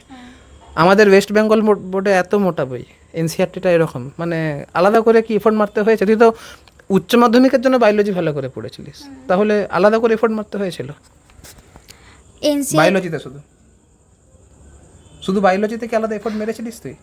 মানে উচ্চ মাধ্যমিকে এত মোটা বই আমাদের পড়েছিস তো, যখন শুধু বায়োলজিটা এনসিইআরটি যখন পড়লি মানে না, আমার উচ্চ মাধ্যমিকের থেকে এই নিটের এনসিইআরটির বায়োলজিটা সোজা লেগেছে। সোজা লেগেছে? যে ইংলিশ আর বাংলার ইয়েটা বাদ দিলে আমার এটাই সোজা লেগেছে, নিটেরটাই সোজা লেগেছে। তার মানে অ্যাকর্ডিং টু ইউ আমাদের উচ্চ মাধ্যমিকের সিলেবাসে বায়োলজিটা বেশি আছে নিটের থেকে? হ্যাঁ, অনেকটাই বেশি আছে। তাহলে আমি যদি শুধু নিটকে টার্গেট করি তাহলে ওয়েস্ট বেঙ্গল বোর্ডের বায়োলজিটা বেশি ফ্রেন্ডলি না সিবিএসসি? তোর কি মনে হয়? সিবিএসসি অবশ্যই। তাহলে আমরা দেখলাম রানিং ইয়ারে যেই নিট পেতে গেলে কী স্ট্র্যাটেজি থাকা উচিত। মোটামুটি এখন আমাদের ওয়েস্ট বেঙ্গল বোর্ড অনেকটা ফ্রেন্ডলি হয়ে গেছে। এবারে আমরা দেখব যে যেই পেতে গেলে অঙ্কের রোল আর নিট পেতে গেলে ফিজিক্সের রোল। যেই যারা পায় তাদের কিন্তু ম্যাথস একটা সমস্যা তৈরি করে। ফিজিক্স আর কেমিস্ট্রি মোটামুটি যেই ছেলেমেয়েরা ভালোই করতে পারে। যেই যে পাচ্ছে না তার সবথেকে বড় কারণ কিন্তু ম্যাথসই কিন্তু একটা যেই অ্যাসপিরেন্টের র্যাঙ্ক ডিসাইড করে। অন্যদিকে নিটের গল্পটা কিন্তু আলাদা। বায়োলজি কেমিস্ট্রি মোটামুটি ছেলেমেয়েরা করতে পারে। যারা নিট অ্যাসপিরেন্ট হয় প্রত্যেকটা ছেলে কিন্তু বায়োলজি ভালো করে করতে পারে, কেমিস্ট্রিও ঠিকঠাক করে নেয়, কিন্তু ফিজিক্স তাদের প্রবলেম হয়ে যায়। নিটের ক্ষেত্রে কিন্তু তোমার ভালো নাম্বার এনে দেবে তোমার বায়োলজি আর কেমিস্ট্রি, ভালো র্যাঙ্ক এনে দেবে কিন্তু ফিজিক্স। তাহলে নিট অ্যাসপিরেন্টদের কাছে জানবো যে তারা ফিজিক্স কী করে হ্যান্ডেল করে, আর আমার যেই অ্যাসপিরেন্টের কাছে জানবো সে অঙ্ক কীভাবে হ্যান্ডেল করেছে। সৌমাল্য, তুই তোর অঙ্ক কী করে হ্যান্ডেল করেছিস তার একদম তুই তোর স্ট্র্যাটেজিটা বল, তোর এক্সপিরিয়েন্স শেয়ার কর। ম্যাথসে আরও কী করে ইমপ্রুভ করা যেত বলে তোর মনে হয় সেটাও তুই কিন্তু বলিস। মানে পুরো ম্যাথসের গল্পটা তুই বল। আমার হ্যাঁ, এটা অবশ্যই ঠিক যে যেইতে ফিজিক্স কেমিস্ট্রি আমাকে কাট অফ ক্লিয়ার করে দেবে, কিন্তু ম্যাথসই ডিটারমাইন করবে আমি সরকারি কলেজে পাবো না প্রাইভেট কলেজে পাবো। একটা কথা বলবো, যে বললাম যারা যারা এখানে নিট ক্র্যাক করেছে তারা প্রত্যেকেই কিন্তু যেই ক্র্যাক করেছে অঙ্ক না করে। তার মানে আমি কি বললাম, ফিজিক্স কেমিস্ট্রি কিন্তু যেইতে র্যাঙ্ক এনে দেয়, কিন্তু বললাম যারা নিট অ্যাসপিরেন্ট তারা যেই ক্র্যাক করলেও খুব ভালো র্যাঙ্ক করতে পারে না, কারণ অঙ্ক তারা করতে পারে না। খুব ভালো র্যাঙ্ক আনতে গেলে কিন্তু অঙ্কর একটা রোল থাকে, তো ওই অঙ্কটাই স্পেশালি আর কি। বল। যেই যে ম্যাথস সেটা সত্যি খুব টাফ হয়, আর যে জন্য আমার মনে আছে আমি 25টার মধ্যে সেকেন্ড অ্যাটেম্পটে 4টে কোশ্চেন করেছিলাম ম্যাথসে, এবং ওই 4টে কোশ্চেনেই আমাকে 99% এনে দিয়েছিল। অথবা ম্যাথস একটা দারুণ রোল প্লে করে যেইর র্যাঙ্ক আনাতে। আমার স্ট্র্যাটেজি ম্যাথসে হচ্ছে আমি ভিজি স্যারের কাছে পড়তাম অনলাইনে, এবং আমার ঘরে আমাকে পড়াতে আসতেন উৎপল স্যার। ম্যাথসে মানে বেশিরভাগ ছেলেরা যেটা করে যে ম্যাথসে সিলেবাসটা এত বড় তারা ঠিকমতো কমপ্লিট করতে পারে না, আর কমপ্লিট করলেও সব কিছুকে ভালোভাবে কভার করে না, যে জন্য অনেকটা মানে ডিসঅ্যাডভান্টেজ ফিল করে ছেলেরা। আমি সমস্ত সিলেবাস কমপ্লিট করার পরে আমি দেখলাম যে যেইতে কোন চ্যাপ্টার থেকে বেশি কোশ্চেন্স আসছে, যেমন 3D ক্লাস 12-এর 3D থেকে, ভেক্টরস থেকে, তারপর আমাদের ক্যালকুলাস থেকে, পারমুটেশন কম্বিনেশন থেকে প্রচুর কোশ্চেন আসছে, এবং আমি সেই চ্যাপ্টারগুলোকে বেশি প্রাধান্য দিতাম। আর এমনটা নয় যে বাকিগুলো দিতাম না, যেগুলো মানে খুব একটা আসে না কোশ্চেন সেগুলোও আমি করে আসতাম, কারণ কি বলা যায় না, যেহেতু যেই অনেকগুলো অ্যাটেম্পসে হয় কোথা থেকে কোন কোশ্চেনটা দিয়ে দেবে ঠিক বলা তো যায় না। অথবা আমি সব চ্যাপ্টারই খুব ভালোভাবে করেছিলাম, এবং সবথেকে মানে বড় রোল প্লে করেছে আমার এই ম্যাথের ইমপ্রুভমেন্টে হচ্ছে উৎপল স্যার। উৎপল স্যার আমাকে খুব সাহস দিতেন। উনি বলতেন যে ম্যাথসকে ভয় পেলে চলবে না। মানে অধিকাংশ ছেলেরা ভয় পেয়েই মানে পিছিয়ে যায়, এবং তারা যেই থেকে অনেক সময় নিটে কনভার্ট হয়েও যায়। ঠিক আছে, তো এই সময় সবথেকে বড় রোল প্লে করবে কোনো একজন টিচার যে ঠিকমতো গাইড করবে। আমাকে উৎপল স্যার সত্যি খুব গাইড করেছিলেন, আর যে জন্য আমি ম্যাথামেটিক্সে এইচএসেও খুব ভালো নাম্বার পেয়েছি, আর যেইতেও আমাকে ম্যাথসই খুব ভালো একটা পার্সেন্টাইল এবং ভালো একটা র্যাঙ্ক এনে দিয়েছে। আর আমি বলবো ম্যাথসে আর কোথায় ইমপ্রুভমেন্ট করা যেত, আমাকে স্যারও অনেকবার বলেছিলেন, এটা আমার নিজেরও খানিকটা দোষ। আমি পারমুটেশন কম্বিনেশন মানে চ্যাপ্টারটা যেটা খুবই ইম্পর্ট্যান্ট যেইর জন্য এবং মানে এইচএসের জন্য, এইচএসে তো নেই 11-এর চ্যাপ্টার, মানে যেইর জন্য যেটা খুবই ইম্পর্ট্যান্ট সেই চ্যাপ্টারটাকে আমি ঠিকমতো করতে পারতাম না। এটাই আমার দোষ ছিল, বা এটাকে যদি আমি ভালো করতাম আমার হয়তো আরও ভালো র্যাঙ্ক আসতো। মোটামুটি সৌমিক 97% তো যেই মানে এসেছিল। অঙ্ক কটা করেছিলিস? অঙ্ক আমি একটাও করি, মানে 0 মার্কস ছিল। অঙ্ক 0 মার্কস ছিল। তুই তো অঙ্ক করিস নি, অঙ্ক তুই করেছিলিস যেই মানে 97% মানে কত মার্কস পেয়েছিলিস? 134। ম্যাথস মিনিমাম পরিশ্রম করে কত নাম্বার পাওয়া যেতে পারে, মানে ইজিলি কত মার্কস পাওয়া যেতে পারে? এবার দেখুন, স্ট্র্যাটেজি দিয়ে যদি কেউ মানে আমি এটা ঠিক বলা যায় না সব থেকে কম খেটে আমি কিভাবে ম্যাথসকে ঠিক করে আনবো, কারণ কি ম্যাথস এমনই একটা সাবজেক্ট আমি যদি কম খাটি আমার হবে না। আর এইটা মানে আমার যেহেতু জেইতে অনেকগুলো শিফটে কোশ্চেন আছে, মানে কোথায় কোন শিফটে আমি এইটা বলতে পারবো যে ম্যাক্সিমাম কোশ্চেন্স ভেক্টর থ্রি থেকে আসে, আর পারমুটেশন কম্বিনেশন থেকে আসে, আর ক্যালকুলাস থেকে আসে, কিন্তু এটা তো বলতে পারবো না যে সেট রিলেশনস থেকে কোনো একটা কোশ্চেন দিয়ে দিল, বা আমার হয়তো কনিক সেকশন থেকে কোনো একটা কোশ্চেন দিয়ে দিল। তো এটা তো আমি কোনো দিনই বলতে পারবো না। অতএব আমি যদি মানে খুব কম খেটে আমি যদি কিছু করতে চাই, আমার মনে হয় ওই ভেক্টর থ্রিডি, ক্যালকুলাস এবং পারমুটেশন কম্বিনেশনস আর কনিক সেকশনও খানিকটা দেখে গেলে ভালো, এবং সেগুলো মানে শিওর শর্ট কোশ্চেন আসেই, না আসা হয় না, বাকি থেকে আসতেও পারে নাও আসতে পারে। এবং মানে আমার ক্ষেত্রে 4টে কোশ্চেনে হয়েছিল, কিন্তু সব ক্ষেত্রে মানে অনেক ক্ষেত্রে যদি ম্যাথসের কোশ্চেন ইজি আছে সেই ক্ষেত্রে অনেক কোশ্চেনই করতে হতে পারে আমাকে, মানে ভালো একটা পার্সেন্টেজ আনার জন্য। তো এটা সব মানে অনেকটাই কপালের উপর আর অনেকটাই আমার প্রিপারেশনের উপর নির্ভর করে। আচ্ছা, এরকম স্ট্র্যাটেজি থাকবে কি যে 50, আমি কারো যদি টার্গেট হয় 100তে 50ই পাওয়ার, বেশি দরকার নেই, এরকম কি মানে কম পরিশ্রম করে যেই মানে 50 নাম্বার যদি ম্যাথসে আনা যেতে পারে, তাহলে এ ধর মোটামুটি 134 বললো পেয়েছে আর কি। আমি ধরলাম কেউ যদি 120ও যদি পায় ফিজিক্স কেমিস্ট্রি করে, ম্যাথসে যদি 40টা নাম্বার যদি পেয়ে, তাহলে তো তার মোটামুটি 99% চলে আসবে। মানে এতটাই কঠিন ম্যাথস, মানে 30-40 নাম্বার, কি মনে হয় তোর ব্যাপারটাতে? হ্যাঁ, এখানে এটা ঠিক যে পাওয়া যেতে পারে না এমনটা ভুল, পাওয়া যেতে পারে, কিন্তু এইখানে আমাকে সেরকম কোশ্চেন দিতে হবে। আমি কিছু চ্যাপ্টার্স করে গেলে আমার খুব জোর হলে 20 থেকে 30 এরকমই উঠবে, তার বেশি ওঠা একটু মুশকিল। আমার যদি তার বেশি উঠাতে হয় তাহলে আমাকে সব চ্যাপ্টার্সই ভালোভাবে করে যেতে হবে, নাহলে হবে না। আচ্ছা, এই যে ভিডিওটা আমরা করছি এখানে যেই নিট দুটো এক্সপিরিয়েন্টই রয়েছে, আর কোনো স্পেসিফিক সাবজেক্ট নিয়ে স্ট্র্যাটেজি বলা হচ্ছে না।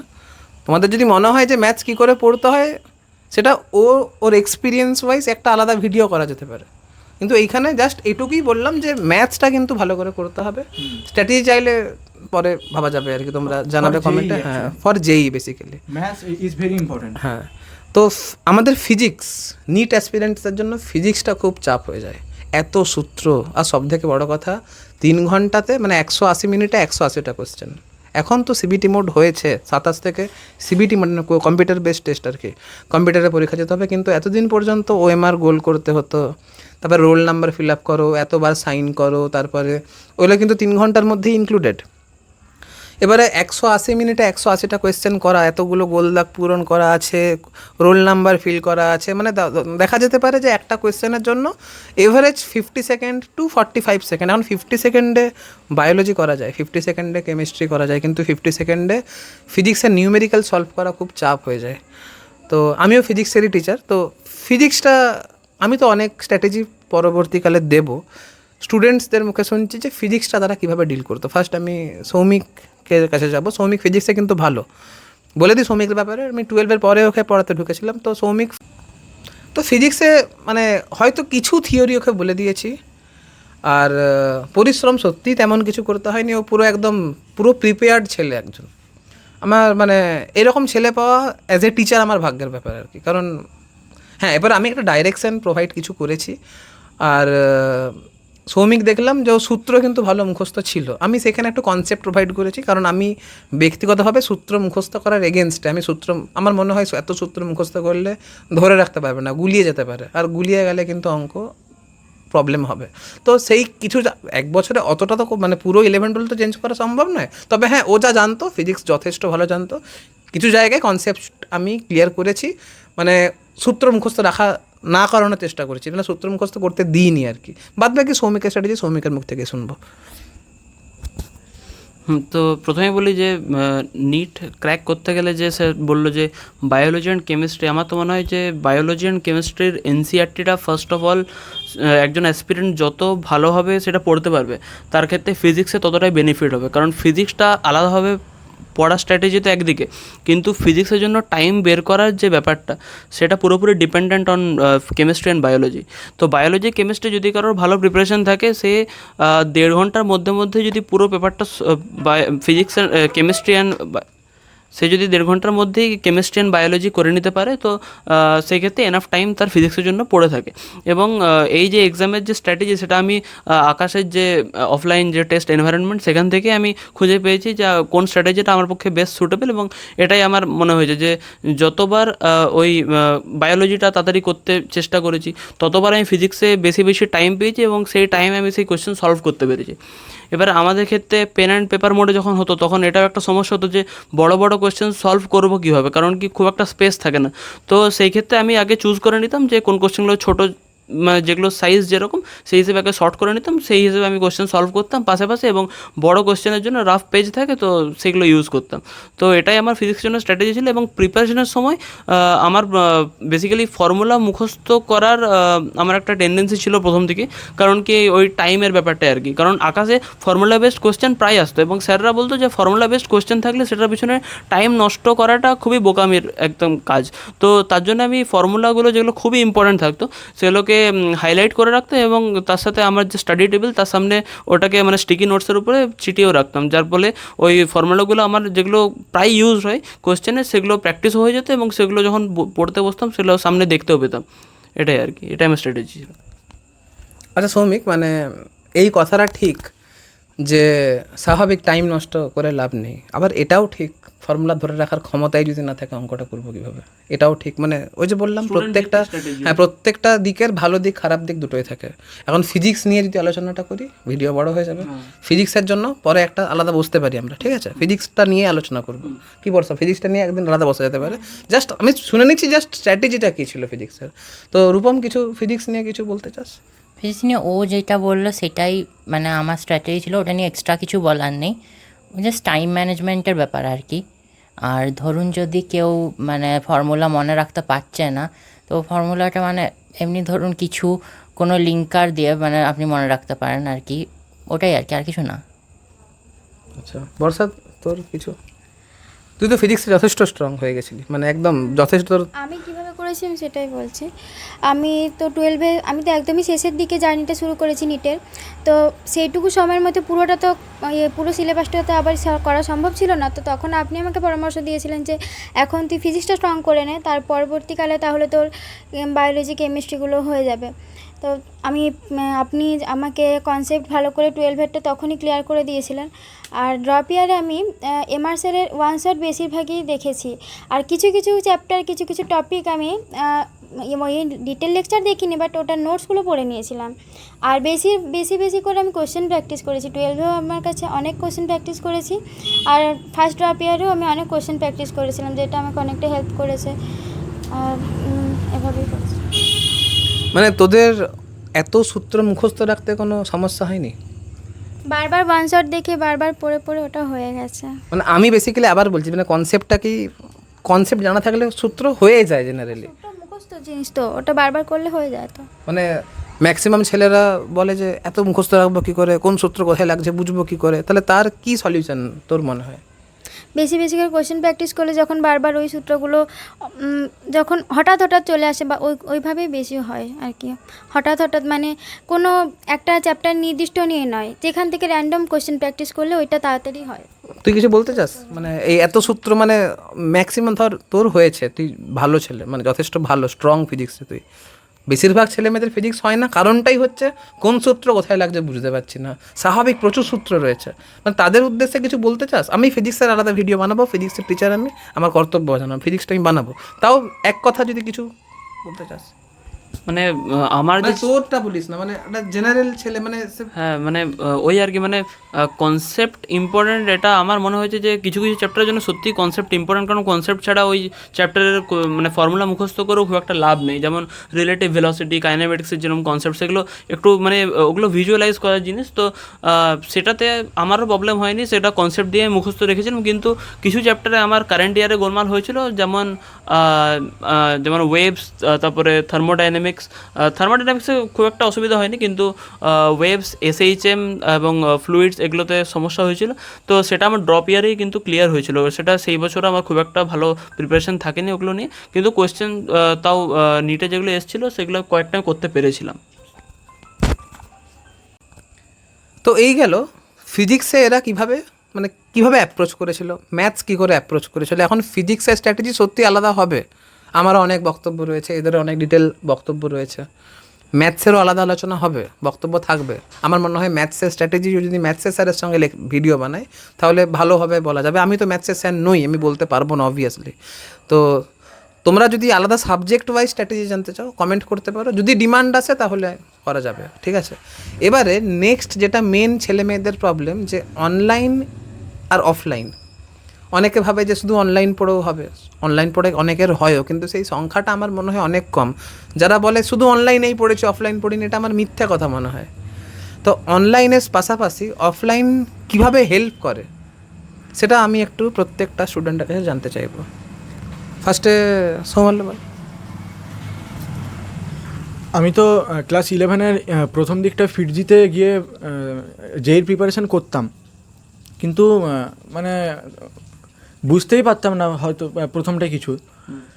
মানে অনেক ছেলে একসাথে করতো, আর আমার থেকে অনেক ভালো ভালো ছেলেরা যারা অলরেডি হ্যাবিচুয়েটেড, অলরেডি তারা টপ ব্যাচে ছিল, তারা আগের থেকে সব কিছু বলি, তা আমি হ্যান্ডেল করতে পারতাম না অতটা, আর সেই জন্য অনেকটা ডিপ্রেসডও হয়ে যেতাম। পরবর্তীকালে যখন ফিটজি বন্ধ হয়ে যায়, আমি কমপ্লিটলি নিজের প্রিপারেশানটা অনলাইন ভিত্তিক শুরু করি। কিন্তু অনলাইনের যাদের কাছে আমি পড়তাম তারা যদিও অফলাইনের ফিটজির থেকে অনেক ভালো পড়াতো, আমি একটা জিনিস ফেস করতাম যে অনলাইনে নিজের ডাউট ক্লিয়ারেন্স আর কনফিডেন্টলি বলতে পারতাম না আমি, যেহেতু মানে যাদের কাছে আমি পড়তাম তারা কোটার একদম টপ ফ্যাকাল্টিস, এবং তাদের কাছে বলতেও অনেক ইয়ে লাগতো, মানে নিজের ডাউটগুলোকে মানে ওনারা কীভাবে জাজ করবেন, আমি হয়তো কিছু বোকা জিনিস জিজ্ঞেস করছি কিনা, এই জিনিসগুলো আমি করতে পারতাম না। সব ধরনের অ্যাক্সেস পেতিস না আর কি। মানে তুই মানে ধর কিছু সামান্য অসুবিধা হলো, স্যারকে জিজ্ঞাসা করবো, কবার জিজ্ঞাসা করবো, বিরক্ত লাগবে, সেখানে আমার মনে হয় অফলাইন টিউশন একটা বড় রোল প্লে করে আর কি। আমি মানে এমনটা না যে জিজ্ঞাসা করতাম না, কিন্তু করতাম, কিন্তু একটা আমি বুঝতে পারতাম যে ওনারাই বিরক্ত হচ্ছেন, আর ওনারা মানে ঠিকঠাক কোঅপারেটিভ করতে চাইছেন না। ওনাদেরও দোষ নেই, ওনারা অনেক ছেলেদেরকে একসাথে পড়ান, আর সেই ক্ষেত্রে কোনো মানুষই পারবে না। সেই সময় আমাকে অফলাইনে যে স্যাররা পড়াতেন, রাজেশ স্যার, কেমিস্ট্রির জন্য সুমন স্যার, আর ম্যাথসের উৎপল স্যার, ওনারা আমার সমস্ত ডাউট ক্লিয়ার করে দিতেন। আর মানে আমি পড়াশোনাটা করেছি সম্পূর্ণভাবে অনলাইনে, এবং আমার ডাউট ক্লিয়ারেন্স, আমার প্র্যাকটিস আর আমার সম্পূর্ণভাবে স্ট্র্যাটেজি, গাইডেন্স সব কিছু পেয়েছি আমি অফলাইনে স্যারদের কাছেই। তার মানে তুই হাইব্রিডে পড়েছিস, মানে অফলাইন আর অনলাইন দুটোকেই ম্যাচ করেছিস। আর আমার মনে হয় সমস্ত ছেলেমেয়েদের কাছে এটাই ফিউচারিস্টিক পড়াশোনা আমার মনে হয়, কারণ অনলাইনে যে কন্টেন্ট পড়ানো হয় অফলাইনে সেটা দেওয়া সম্ভব নয়। অনলাইনে সপ্তাহে 4 দিন 5 দিন করে ক্লাস হয়, সপ্তাহে মানে কত হবে, মানে অফলাইনে সেটা পসিবল নয় কোনোভাবে। তাহলে তুমি জ্ঞান অর্জন অনলাইন থেকে করো, কিন্তু তোমার পড়াশোনাটা কিভাবে হচ্ছে, তুমি ঠিকঠাক পড়ছো কি না, ব্যাকলগ কতটা রয়েছে, তার মনিটরিং, এক্স্যাক্ট ডাউট। মানে যখন আমি 20 জনকে পড়াচ্ছি তখন একটা এভারেজ পড়াচ্ছি যেন 20 জন নিতে পারে, কিন্তু যখন অফলাইনে হয় না, ম্যান টু যখন সামনে, দেখো একটা অনলাইন ব্যাচে মোটামুটি 10 লাখ 12 লাখ 1 লাখ 2 লাখ 500 1000 এরকম ছেলে মেয়ে পড়ে। তো 500টা ছেলের ডাউট কিন্তু কোনো স্যারের পক্ষে মানে সম্ভব নয় করা। যখনই এটা 1-to-1 যখন আসে না, যখন ঘরে পড়ায়, তখন স্যারের এই জায়গাটা বুঝতে পারিনি, একটু বুঝিয়ে দিলে ভালো হতো, তাহলে বোঝানোটা হয়ে যায়। তারপরে কোথাও না কোথাও এতগুলো অঙ্ক করতে হবে, আমি দেখতে পাচ্ছি যে অঙ্কটা আদৌ নিজে করছে কি না, নাকি গুগল লেন্স সার্চ করে চ্যাটজিপিটি থেকে অঙ্ক করছে কি না, তার প্রবলেমটা কোথায় হচ্ছে। সে অঙ্ক করছে, আমি তাকে বাড়িতে পড়াতে যাব না, স্যার আসবে, আমাকে অঙ্কটা করতে হবে। এত ডিসিপ্লিন অনলাইনে থাকে বলে সবার থাকা হয় না আর কি। তো এইভাবে অফলাইন তো ভালোই হেল্প করেছে, তাই তো? হ্যাঁ, অফলাইনে আরেকটা জিনিস আমি মিস আউট করে গেলাম, যখন আমি পড়াশোনাতে বার্ন আউট হয়ে যেতাম, মানে সেটা তো কোনো দিনই অনলাইনের ক্লাসের স্যারেদের পক্ষে সম্ভব নয়। সেই ক্ষেত্রে আমার মানে যখনই পড়তে ভালো লাগতো না বা মানে ইচ্ছে করতো না কিছু করতে, সেই সময় মোটিভেশনটাও আমি অফলাইনের স্যারেদের কাছেই পেয়েছিলাম, অনলাইনে তো সেটা সম্ভব নয় কোনো দিনই। আচ্ছা সৌমিক, মানে তুই তো অনলাইনে পড়িস নি, তুই আকাশে যেতিস, আর তোর বাড়িতেও স্যার ছিল, আমি তো না হয় ড্রপ ইয়ারে এসেছিলাম, তোর তো বাড়িতে ফিজিক্স স্যার, কেমিস্ট্রি স্যার, বায়োলজিটা তুই আকাশ থেকেই পড়েছিলিস। ওই 70 জনের মাঝে ক্লাস করা, আর ঘরের স্যার দরকার হলো কেন, আর মানে কেন দরকার ঘরের স্যার আর কি, তুই বল। তো আমার পুরো প্রিপারেশনটাই ওই আকাশকে সেন্টার করে আর কি, কিন্তু মানে আমি যেহেতু 9 থেকেই পড়ছি, তো আমি 11-12-এ মনে হলো যে ঘরের স্যার রাখাও দরকার আছে, কারণ কি তাদের মানে তারা নিজেদের মানে ওখানকার ফ্যাকাল্টি যারা, তারা নিজেদের ফোন নাম্বার দিয়েছিল, তাদেরকেও আমি মেসেজে মানে তাদেরকে পাঠাতাম আর কি, কিন্তু ওই 1-to-1 ইন্টারাকশন তো তার ফোনে সম্ভব নয়, আর সেন্টারও আমাদের ওই শনি রবিবারই হতো, তো তাই মানে ইন্টারাকশন অতটা হতো না। তাই জন্য আমি বাড়িতে ওই আমার ফিজিক্সে ছিল স্যার এবং মনোজিৎ স্যার, এবং কেমিস্ট্রিতে তখন কোনো স্যার ছিল, মানে তখন স্যার আমি চেঞ্জ হচ্ছিলো, মানে আমি সেরকম কোনো পার্মানেন্ট বা স্যার ছিল না কেমিস্ট্রির, তো কেমিস্ট্রিতে আমি তার জন্য একটু ফেস করেছি প্রবলেম স্যার। এবার 11-12 মনোজিৎ স্যার পুরো বেসটা ধরেছে, তুই বল মনোজিৎ স্যার কথা। হ্যাঁ 11-12-এ অবশ্যই মনোজিৎ স্যার আমার পুরো বেসটা তৈরি করেছেন, এবং সমস্ত রকমের মানে নিট সেন্ট্রিক যে কোয়েশ্চেনগুলো, নিটের যে পিওয়াইকিউ, এবং শুধু নিটের নয় জেইরও কিছু কিছু পিওয়াইকিউ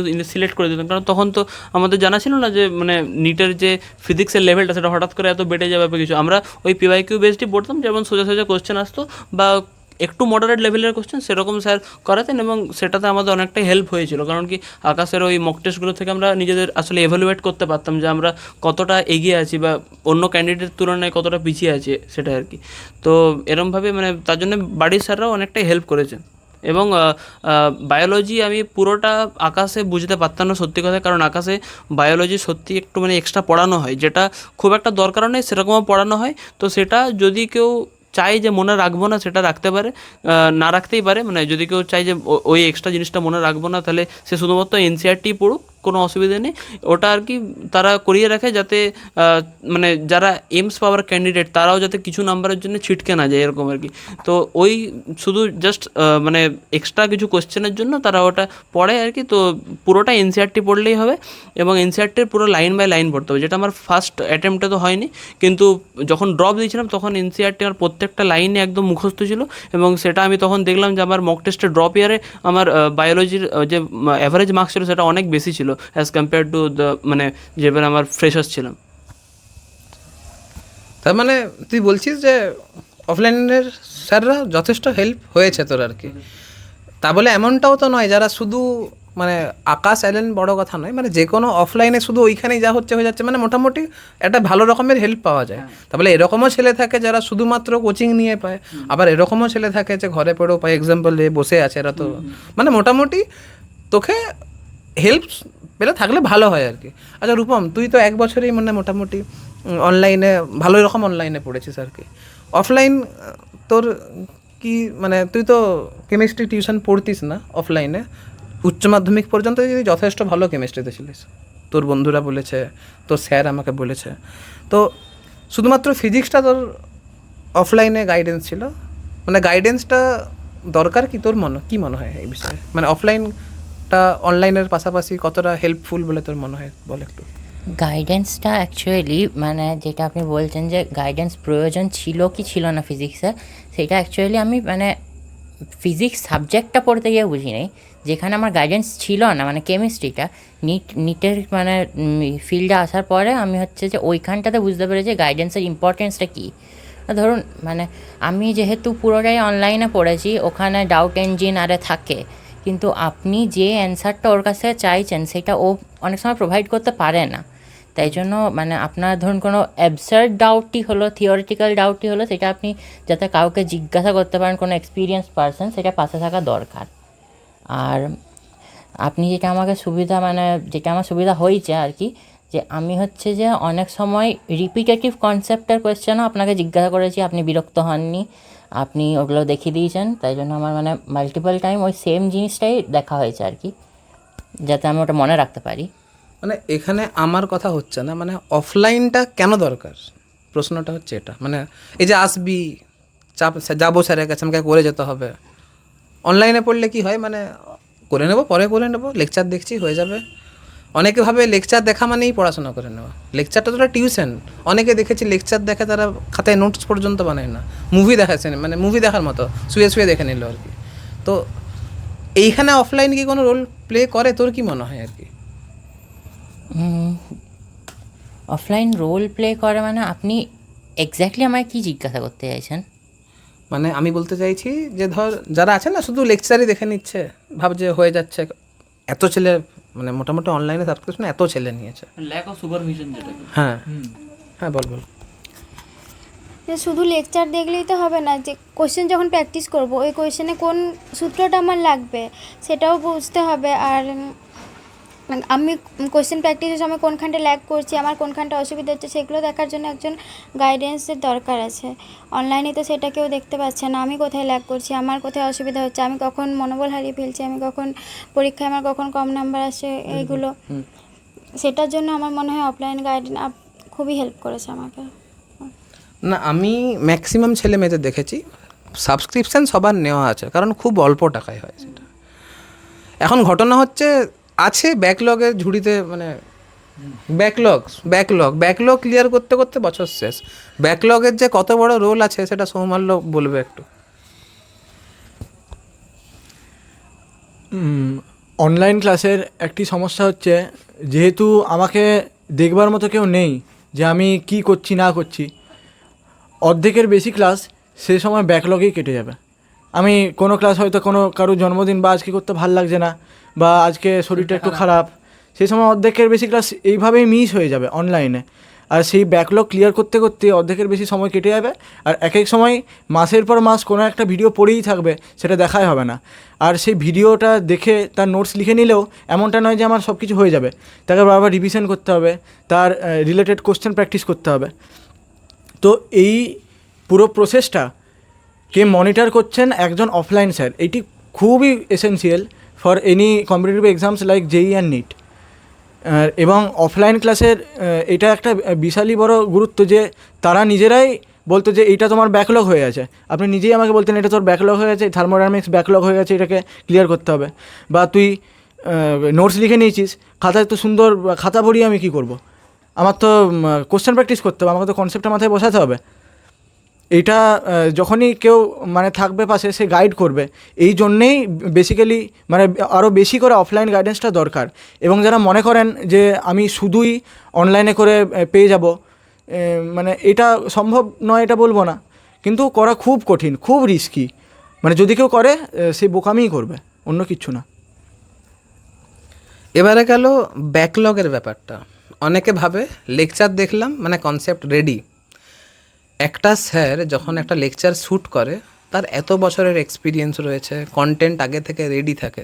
ছেলেমেয়েরা সেটা 1.5x 2x একবার দেখে নিল, নোটস বানিয়ে নিল। ওই যে একবার যে খাতা রেডি করলো, তারপরে যে কখন রিভাইজ হলো সেটা স্টুডেন্টই জানে। আজকাল তো ওয়ান শটের যুগ, মানে আমি পড়বো লেকচার দেখে, রিভাইজ করব ওয়ান শট দেখে, পরীক্ষার আগের দিনে মহা ম্যারাথন চলবে, পড়বো। নিজে কখন পড়বো তাহলে? সারাদিন লেকচার দেখেই যদি আমার চলে যায়, নিজে কখন পড়বো?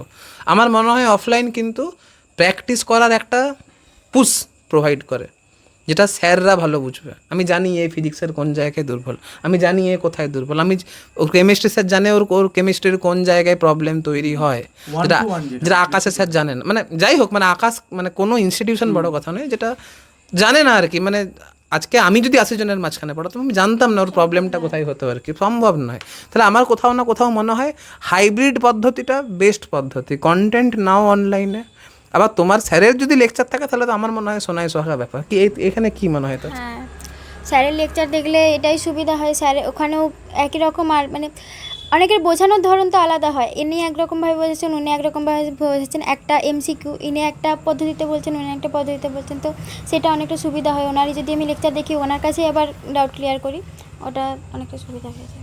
হ্যাঁ, তো আমার মনে হয় আমার স্টুডেন্টগুলো এই জায়গাতে একটা এদের মানে এরা সেটা নয়, মানে এরা কারণ এ তো অ্যাডভান্সের প্রিপারেশন নিচ্ছিল, আমার লেকচার সেরকম দেখার হয়নি আর কি তার। কিন্তু দেখেছে কিছু দেখেছে, তো মানে মোটামুটি যদি আমার লেকচারে দেখে আর আমার কাছে ডাউট ক্লিয়ার যদি করে, তাহলে পুরোপুরি কিন্তু অফলাইনও হলো অনলাইনও হলো, তাহলে প্রিপারেশনটা একদম জোর কদমে হয়। এবং আর তুমি যত বেশি কোয়েশ্চেন করবে, তত তুমি আর 5টা স্টুডেন্টের থেকে নিজেকে এগিয়ে রাখতে পারবে। তুমি কত পড়ছো এটা ম্যাটার করে না, তুমি কত ছেলে মেয়েদের থেকে বেশি পড়ছো এটা ম্যাটার করে। তুমি 100-তে 60 পেলে যায় আসে না, 100-তে 70 পেলে যায় আসে না, তুমি কতজনকে পেছনে ফেলেছো এটাই যায় আসে। এটাই হচ্ছে কম্পিটিটিভ এক্সামের আমার মনে হয় মূল নীতি আর কি। এবারে তোমরা যদি তোমাদের জিজ্ঞাসা থাকে সাবজেক্ট ওয়াইজ কী স্ট্র্যাটেজি ছিল, সেটা আলাদা মানে আলাদা ভিডিওতে বলা হবে, তোমরা কমেন্ট করবে সেই মতো করে। আমি ফিজিক্সের স্ট্র্যাটেজি ভিডিও কিন্তু অবশ্যই এর সাথেও আলোচনা করে বানাবো, এর সাথেও বানাবো, নিজেও কিছু বলবো। তো আমার মনে হয় এইরকমভাবে পড়াশোনা করলে যেই নিট ইজিলি ক্র্যাক করা যায়। ঠিক আছে, আর একটা কথা আমি যেটা অ্যাড করবো, ড্রপ খুব কুল লাগে শুনতে, কিন্তু ড্রপ দিলে যে ডিপ্রেশন, কী করে ডিপ্রেশনকে হ্যান্ডেল করতে হয়, এই যে 11-এ একই জিনিস, 11-12 যা পড়েছে সেটা আবার 1 বছর ল্যাপস করে পড়ো, সবাই এগিয়ে গেল, আমি পিছিয়ে গেলাম, আমার সব বন্ধুরা, এটা একটা বিশাল ডিপ্রেশন আর কি। তো এই ডিপ্রেশনের জায়গাটা বর্ষা তুই কী বলবি আর কি? আমি তো এটা খুবই ফেস করেছি। যখন আমি প্রথম ড্রপ দিলাম তখনই অনেক আমার বন্ধু বান্ধবী চলে গেল অন্য কিছু নিয়ে পড়তে, অন্য কোনো স্ট্রিম নিয়ে। তো কিছুজন তখনও ছিল, ফার্স্ট ড্রপে ছিল কিছুজন, তখন অতটা খারাপ লাগতো না, যে ঠিক আছে একটা বছর করে নেবো কষ্ট করে। তারপরের সেই ড্রপে যখন হলো না, তারপরের ড্রপে তখন ভীষণই অসুবিধা হয়েছে। তখন কেউ ছিল না আমার বন্ধু, আর আমি একাই ছিলাম, মানে আমাদের ক্লাসের আর 1-2জন ছিল, আমার অতটা বন্ধু ছিল না আর কি। তো তখন ভীষণই একা লাগতো, মনে হতো কীভাবে, মানে এক সময় একদম ডিপ্রেসড হয়ে যেতাম, যে সবাই কলেজে গিয়ে আনন্দ করছে, মজা করছে, আর আমি এখানে সেই একই ফিজিক্স কেমিস্ট্রি ওই একই জিনিস নিয়ে পড়ে আছি। তখন এক সময় পড়তে আর ইচ্ছে করতো না একই জিনিস। তখন অফলাইনের আপনি যে গাইড করেছিলেন, যে আপনি যে আসার মানে আমাকে মোটিভেটটা করেছিলেন, সেটা অনেক কাজে লেগেছে। আর এটা আরেকটা মেন জিনিস নিট অ্যাসপিরেন্টদের ক্ষেত্রে বেশি, যেই ক্ষেত্রে একটু কম, মক টেস্ট তো দিতেই হবে। মক টেস্টের কী রোল এটা একটু বলতে হবে। মক টেস্টের কী রোল সৌমিক, তুই তো ভালো, তোর থেকে ভালো এখানে কেউ বলতে পারবে না। হ্যাঁ, মক টেস্ট তো খুবই ইম্পর্ট্যান্ট, মানে নিটের জন্য দেখতে গেলে খুবই বেশি, কারণ নিটের টাইম ম্যানেজমেন্টটা খুবই ইম্পর্ট্যান্ট। এবং এর পরের বার থেকে তো সিবিটি হয়েছে, তো মক টেস্টটা আরও ইজি হবে। কেউ মানে আমাদের ক্ষেত্রে তো আমরা অফলাইনে গিয়ে একদম ওএমআরে প্র্যাকটিস করতাম, সেটা মানে একদম আমাদের ক্ষেত্রে খুবই ইম্পর্টেন্ট ছিল। কিন্তু এর পরের বার থেকে কেউ বাড়িতে বসেও সেই এনভায়রনমেন্ট মেনটেন করে আর কি ল্যাপটপে বসেও সে পরীক্ষা দিতে পারবে। এবং কারণ হ্যাঁ, আমারটা বলতে গেলে মানে এক্সাম যত বেশি দিবে মক টেস্ট তত বেশি তার মানে সে নিজের থেকেই স্ট্র্যাটেজি ডেভেলপ করতে থাকে, তার জন্য কোনো স্যারেরও প্রয়োজন পড়ে না। সে যদি একটা মক টেস্ট সকালবেলা দেয় এবং তারপরে যদি সে বিকেলবেলা সেটা অ্যানালাইসিস করতে বসে, সে নিজেই বুঝতে পারবে যে আমার ওই মক টেস্টের কোন জায়গাতে কীটা করলে আরও ভালো হতো। এবং পরের বার সে আরও নতুন নতুন কোশ্চেন যত মক টেস্ট দিতে থাকবে তত তার আরও এক্সপিরিয়েন্স গেন হবে। এবং সেটা নিয়ে যদি স্যারদের সাথেও আরও আলোচনা করা যায়, সেটা খুবই ইম্পর্ট্যান্ট। এবং মানে সেটা খুবই তার পক্ষে বেনিফিট হবে সেই জিনিসটা যদি সে করে।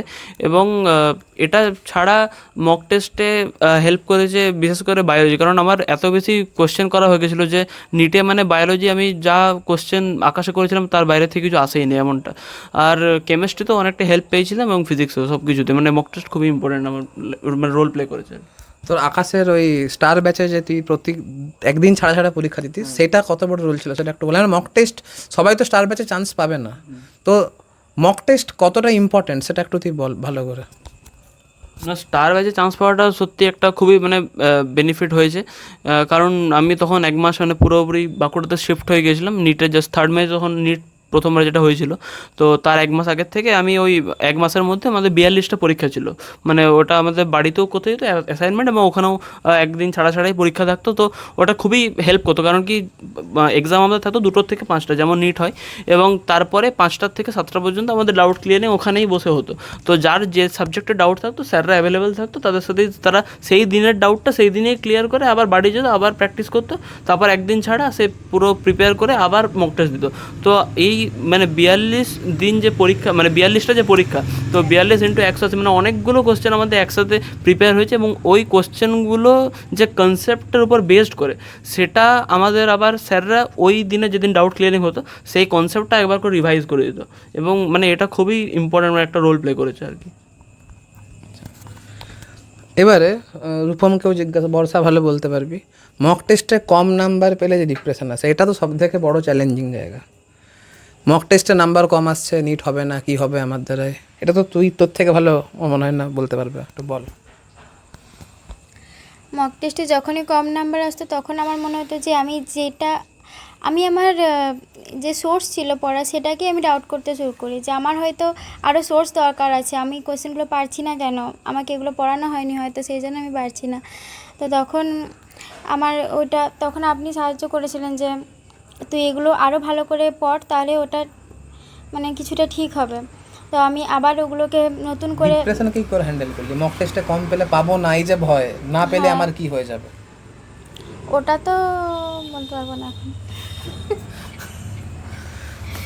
তুই ভয় পেয়ে যেতিস মনে করে দেখ সেটা ভয় পেতাম। কি হবে, মানে এই যে না পেলে কি হবে, এই কি আর করতাম, আমি আবার পড়ে যেতাম আর কি করতাম। না পেলে কি হবে তার ভয় আরো পারতিস না করতে। পরীক্ষা, নিট পরীক্ষাতে সব থেকে বেশি ব্যাপার হচ্ছে আমি পড়েছি সবই, কিন্তু পরীক্ষার হলে গিয়ে আর করতে পারছি না। হ্যাঁ, সৌমিকের ফার্স্টবারে নিট এই জন্যই হয়নি, তোরও অনেক বড় কারণ এটা, যা পড়েছিস কিন্তু পাচ্ছিস না পরীক্ষার হলে করতে পারছিস না, ঘরে এসে করতে পারছিস, এই যে ভয়। আমি সারা বছর কি পড়েছি, সৌমিক 4 বছর ধরে 9 থেকে পড়ছে, 4 বছর ধরে কি পড়েছে তার একটা টেস্ট সে 3 ঘন্টার মধ্যে দেবে আর কি। 3 ঘন্টাতে নিজেকে রিপ্রেজেন্ট করতে হবে আমি কেমন পড়াশোনা করেছি, তার যে একটা প্রেসার, একটা মিনিট যদি এদিক ওদিক হয়ে যায় না তাহলে কিন্তু পরীক্ষা একদম কোল্যাপস করে যাবে। একটা মিনিট যদি এদিক ওদিক হয়ে যায়, ধরো একটা ফিজিক্সের কোশ্চেন হাত দিল, এটা তো পারা উচিত আমার, এটা কেন পারবো না, আমি পারবো না তো কে পারবে, এত বাদ ধরে করেছি, দিয়ে ইগো নিয়ে এলো, আবার অঙ্কটা চেষ্টা করলো, দিয়ে আবার পারলো না, ওইটা যদি হয়ে যায় পরীক্ষাটা মাটি হয়ে যাবে, শেষ হয়ে যাবে। তো এইগুলো কিন্তু মক টেস্ট দিলেই ধরা পড়ে। মক টেস্ট এর ইম্পর্টেন্স বিশাল। সোমালে তোর ক্ষেত্রে মক টেস্টের ইম্পর্টেন্ট, তুই যে যেই মেনের ফার্স্ট অ্যাটেম্পটই ক্লিয়ার করলি, আমার তো মনে হয় এখানে সবথেকে বড় রোলটা মক টেস্টেরই ছিল। এই বিষয়ে যদি কিছু বলিস। আমি যখন ক্লাস 11-এ প্রথম জেইর প্রিপারেশন শুরু করি, সেই সময় আমার মক টেস্টে একদমই নাম্বার আসতে চাইতো না। ঘরে সবাইও মানে বলতো যে কেন নাম্বার আসছে না কেন, সবাই ডাউট করতে আরম্ভ করলো। কিন্তু আমাকে আপনারা সবাই বলেছিলেন যে না, এটা একটা কম্পিটিটিভ এক্সাম, ফার্স্ট টাইম কোনো মক টেস্টে কারোরই ভালো নাম্বার আসে না। তো এটা একটা সত্যি বড় বিষয় ভাববার, যে প্রথম মক টেস্ট দিলে যেটা মানে হবে না, পরবর্তীকালে সেটা হয়ে যাবে, এবং যত প্রিপারেশন এগাতে থাকে মার্কসটাও একটু একটু করে ইমপ্রুভ করতে থাকে। কিন্তু তার পরেও যখন সব সিলেবাস কমপ্লিট করার পর, মানে অনেকবার রিভিশন করার পরেও যখন প্রথম ফুল লেন্থ মক টেস্ট, যেটা 3 ঘন্টার ফিজিক্স কেমিস্ট্রি ম্যাথের মক টেস্ট দিতে আরম্ভ করলাম, তাতেও প্রথম ভালো নাম্বার আসতো না। কোশ্চেনগুলো সহজ কিছু কোশ্চেনই, সেগুলো করতে অনেক টাইম লেগে যেত।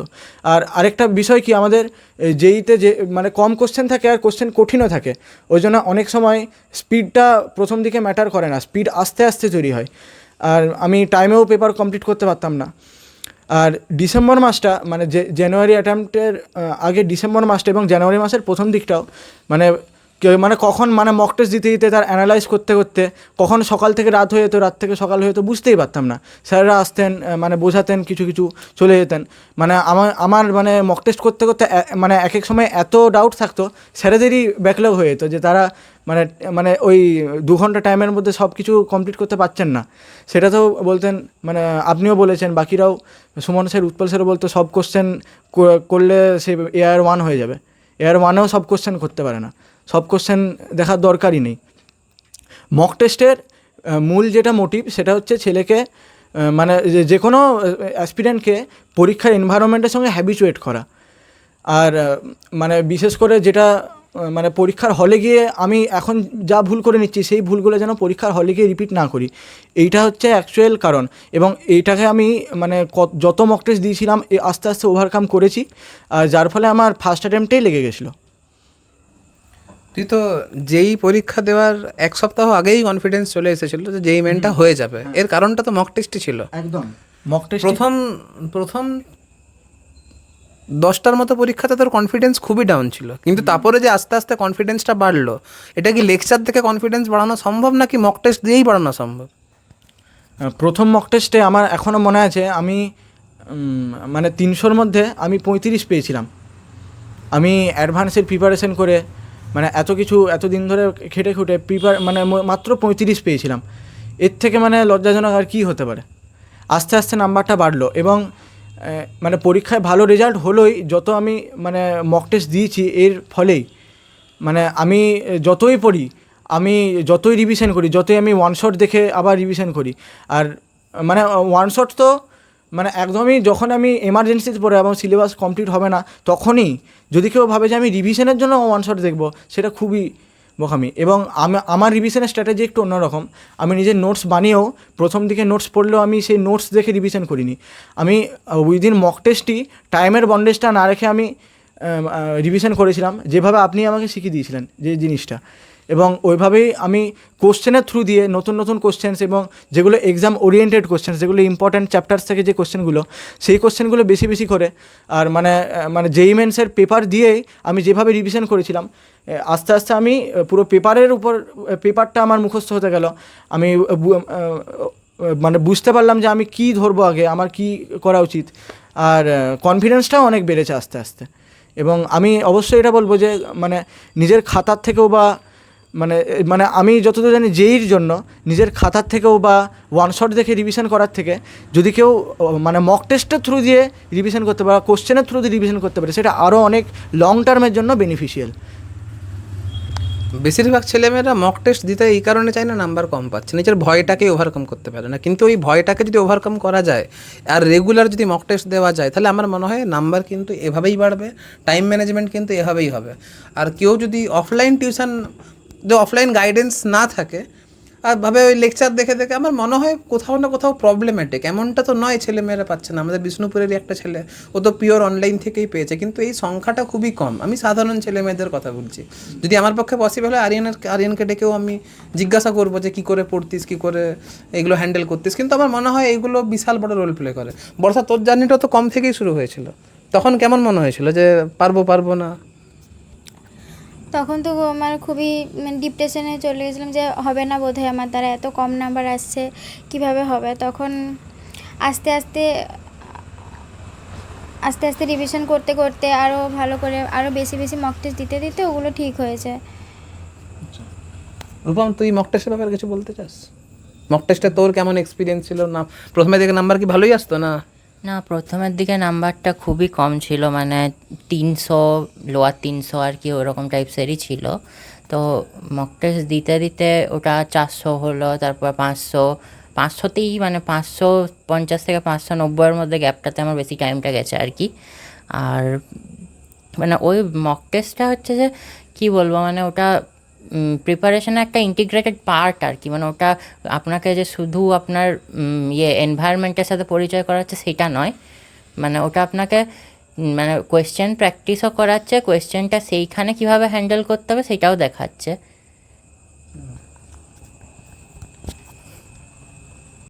তাহলে তোদের সাফল্যে আমি বিশাল খুশি। আজকের দিনে পড়াশোনা খুব কম ছেলে মেয়েরা করে। আজকের দিনে ভালো স্টুডেন্ট পাওয়া স্যারেদের কপাল আর কি। এত জ্ঞান কোনো কাজে আসবে না যদি স্টুডেন্ট ভালো না পাওয়া যায়। আর সত্যি কথা বলতে মানে একটা জিনিস দিয়ে উপকার করা আর 3-4 বছর ধরে একটা জার্নি, সেটা একটা হ্যাপি এন্ডিং, খুব মানে এটা খুব খুব ভালো লাগে। একটা স্যার হিসাবে এটাই পাও না আমার। আমি খুব খুশি, প্রত্যেকের সাফল্যে খুব খুশি। বিশেষ করে বিষ্ণুপুরের মতো জায়গাতে বছরে 1-2 নিট পাই, সেখানে এবারে 3 জন পেয়েছে। আমি সত্যি খুব খুশি, মানে আমি আশা করিনি, আমি ভাবিনি কোনো জন্য। এটাও আমার কাছে একটা ড্রিম কাম ট্রু মোমেন্ট। হয়তো পরবর্তীকালে আরও ভালো করতে পারবো। তো Soumik, congratulation for your NEET. তো তুই কিছু বলতে চাস, লাস্ট কোনো কথা? হ্যাঁ স্যার, বলতে তো চাই যে মানে আমার সাথে যেটা হয়েছিল যে প্রথমবারে নিট হয়নি, কিন্তু ডাক্তার হওয়ার যে ইচ্ছে সেটা আমাকে মানে it pushed me to keep going. তো এটার জন্য আমি বলতে চাই যে বেটার লেট দ্যান নেভার। মানে যদি কারোর ইচ্ছে থাকে তাহলে প্রথমবারে যদি নাও হয়, সে যদি নিজেকে টাইম দেয়, আরও ইন্ট্রোস্পেক্ট করে যে প্রথমবার আমার কেন হলো না, তাহলে সে নিশ্চয়ই পরের বারে সাফল্য পাবে। একদম, হ্যাঁ, অবশ্যই একটা ট্রাই তো দেওয়া উচিত। চেষ্টাই করলাম না, হ্যাঁ, হয়তো রিগ্রেট যেত না। চেষ্টা করলে হয়ে যেত হয়তো। হ্যাঁ, এটাই ওয়ার্ডটা কি? Better late than never. Rupam, congratulation. Thank you. তোর কিছু বলার থাকলে? আমার শুধু একটি অ্যাডভাইস দিয়ে আমি শেষ করতে চাই যে নো ম্যাটার যে তুমি এখন কোথায় আছো, তোমাকে জাস্ট মানে ওই পিকটার থেকে উঠে আসতে হবে এবং একটু মানে ট্রাই করতেই হবে, আর ইভেনচুয়ালি সব কিছুই নিজের জায়গায় এসে বসে যাবে। মানে চেষ্টা তুমি যদি করো তাহলে আস্তে আস্তে সব ঠিকই হবে, তাই তো? বর্ষা, কংগ্রাচুলেশন, তোর তো অনেক ডিগ্রি রয়েছে। তোর এবারে ডাব্লিউবিজিতে এত ভালো নাম্বার পেয়েছিস, তুই তো একটা ডিগ্রি বলতেই ভুলে গেলি। আগের বছর জেন পাস পরীক্ষাতে সেকেন্ড র্যাঙ্ক করেছিলাম ওয়েস্ট বেঙ্গলে। ওয়েস্ট বেঙ্গলের মধ্যে। তো তুই অত ভালো র্যাঙ্ক করেও যাসনি, এটা খুব চাপ ছিল। এবারে নিট না পেলে কি হবে? প্রথমবারে ডাব্লিউবিজি পেয়েও তুই যাসনি, এইবারে ডাব্লিউবিজিতে 300 এত র্যাঙ্ক করেছিস, তারপরে নিট পেয়েছিস। প্লাস তুই যে জায়গা থেকে বিলংস করিস, এটা তো মানে কিছু বলার নয়, সবাই জানে, বিষ্ণুপুরের সবাই দেখেছে তোর জায়গাটা। অ্যাট দ্য এন্ড কেমন লাগছে? এটা তো মানে ভাষায় প্রকাশ করার মতো নয়। বিশ্বাস হচ্ছে তো? না, এখনও যেন সেই স্বপ্নের মতো লাগছে। বাট এটাই বলা যে মনের যে তার অদম্য ইচ্ছা থাকলে সব কিছুই সম্ভব, ওটা চেষ্টা করে যাওয়া, হাল ছিল না। এই ধর গাইডেন্সটা আমি, এটা তো ধর কোনোভাবে হয়ে গেল আর কি। তো চেষ্টা ছিল বলেই তো হয়েছিল। আজ তো চেষ্টা না থাকলেও আমি গাইড করে কি এমন করে যেতাম। হ্যাঁ, আমার ইচ্ছে তাহলে যদি না থাকতো, আপনি যতই বলুন, আমি হয়তো ওটার হ্যাঁ, দিকে স্বাভাবিক, এগোতাম। আমি সবাই আমি আরো অনেক কিছু পেয়েছিলাম, সেটাতে চলে যেতাম। তো আমার এটাতেই ইচ্ছে ছিল, এটার প্রতি আমি জেদ রেখেছিলাম যে না, আমি এটাই করবো। তাই তাহলে স্বপ্ন পূরণ হয়। হ্যাঁ, মনে একদম জেদ থাকলে সব সম্ভব করা যাবে। তাহলে আলটিমেট ডক্টর বর্ষা হবে তো? হবে তো কি স্বাভাবিক হবে। হ্যাঁ, আমি যারা যারা ডাক্তারিতে চান্স পেয়েছে তারা ডক্টর হয়ে বেড়ায়নি, আমি শুনিনি কোনো জন্য। আলটিমেট ডক্টর বর্ষা হচ্ছে, তাই তো? হ্যাঁ, আমি চেষ্টা করবো ভালো ডাক্তার হওয়ার। এবারে তোর বাবাকে সবাই তোর নামে চিনবে, ডাক্তারের বাবা, তাই তো? হ্যাঁ, সৌমাল্য, কংগ্রাচুলেশন, তুই রানিং ইয়ারে যেই পেয়েছিস, খুব ভালো লাগছে। তো তোর তরফ থেকে কিছু বক্তব্য? আমার বক্তব্য আমি এটা বলেই শেষ করব যে মানে আগের দিকে তাকিয়ে যেটা মানে চাইছো সেটার দিকে এগিয়ে যাও। তুমি যদি জেনুইনলি খাটো, ঈশ্বর তোমার মাথার পিছনে আছে। আর আরেকটা কথা যেটা আমি খুব মনে করি, আমার পক্ষে যেটা আমি দেখছি এখন, মানে তুমি যখনই একটা খুব ভালো জায়গাতে সাকসেসফুল হয়ে যাবে, সেই সাকসেসফুল হওয়ার পিছনে তুমি যখনই নিজের লাইফের পাতাগুলো একটা একটা করে উল্টি দেখবে, সেই সময় রিয়েলাইজ করবে যে একটা সময় উদমা খেটেছিলাম, লিটারেলি উদমা খেটেছিলাম বলেই আজকে এই জায়গাতে আমি দাঁড়িয়ে আছি। আর সেই সময় যদি আমি না খাটতাম, কিচ্ছু হতো না। সেই খাটাটাকে তুমি নিজের প্রতি প্রাউড ফিল করবে, এবং এই প্রাউড ফিলটা সেটা তোমার সম্পূর্ণ নিজের, মানে বাবা মা কী ভাবলো বা বন্ধুরা তোমার উপর প্রাউড কিনা, এসব কিছু করে না। সব থেকে at the end of the day তুমি নিজের উপর প্রাউড কিনা, সেটাই। এটাই খুশি থাকার মেন চাবিকাঠি আর কি। ওটাই গর্বের, তোমার স্ট্রাগেলের দিনটাই তোমার কিন্তু একটা অ্যাসেট। ওটা ভেবেই তোমার গর্ব হবে কি পরিশ্রম করেছিলাম, ঠিক আছে? তো এই আর কি, মানে কোনো একটা জীবনের কোনো একটা স্পেসিফিক স্টেজের সাফল্যটা গোটা লাইফ টাইমের সাফল্য নয়। আজকে এরা নিট পেয়েছে, যেই পেয়েছে, সারা জীবন ধরে যেতে আনন্দ হবে এমনটা নয়। 40 বছর বাদে গিয়ে এটা কিন্তু ওয়ার্থলেস, কোনো ওয়ার্থ নেই এটার। 40 বছর পরে গিয়ে ও যদি এটা বলে আমি যেই পেয়েছিলাম, জানিস, এটা কোনো বড় কথা নয়। সুতরাং একটা সফলতা জীবনের সফলতাকে রিপ্রেজেন্ট করে না, একটা ব্যর্থতা কিন্তু জীবনের ব্যর্থতাকে রিপ্রেজেন্ট করে না। যারা যেই পেয়েছে ভালো, না পেয়েছে অন্য কিছু করব, ভেঙে পড়ার কিছু নেই। একটা রেজাল্ট জীবনের সব নয়, আমি এটা বলতে চাইছি। হয়েছে খুব ভালো, না হয়েছে অন্য কিছু করব। টু বি অনেস্ট, এইখানেই তো গোলটা এন্ড হয়ে যায় না। না, তুমি নিট পেলে, যেই পেলে, তোমাকে ফার্দার স্টাডিজেও তো ভালো করতে হবে, না হলে তুমি সেই রকম একটা সফলতার জায়গা পাবে না। নিট মানে কিন্তু ডাক্তার হয়ে রোজগার করা নয়। নিট মানে ডাক্তারি পরীক্ষা, ডাক্তার হওয়ার জন্য চান্স পাওয়া। সেখানে এমবিবিএস করো, এমডি করো, তারপরে আলাদা অনেক ব্যাপার আছে, এরা ভালো বলবে যখন ডাক্তার হবে আর কি। তো এটাই এন্ড নয় আর কি, ঠিক আছে? তো একটা রেজাল্ট খুব ভালো হলে খুব ভালো, খারাপ হলেও দ্যাটস ইট, হতে দাও, কোনো অসুবিধা নেই। কিপ গোয়িং, তোমাকে হেঁটে যেতে হবে, পরিশ্রম করে যেতে হবে। এই আমার বক্তব্য। চলো, আজকের ভিডিওটা এইখানে এন্ড করেছি। তোমরা কমেন্টে একটু কংগ্রাচুলেট করে দেবে এদের। চলো, আজকের মতো সবাই বাই করে দে একটু, বাই।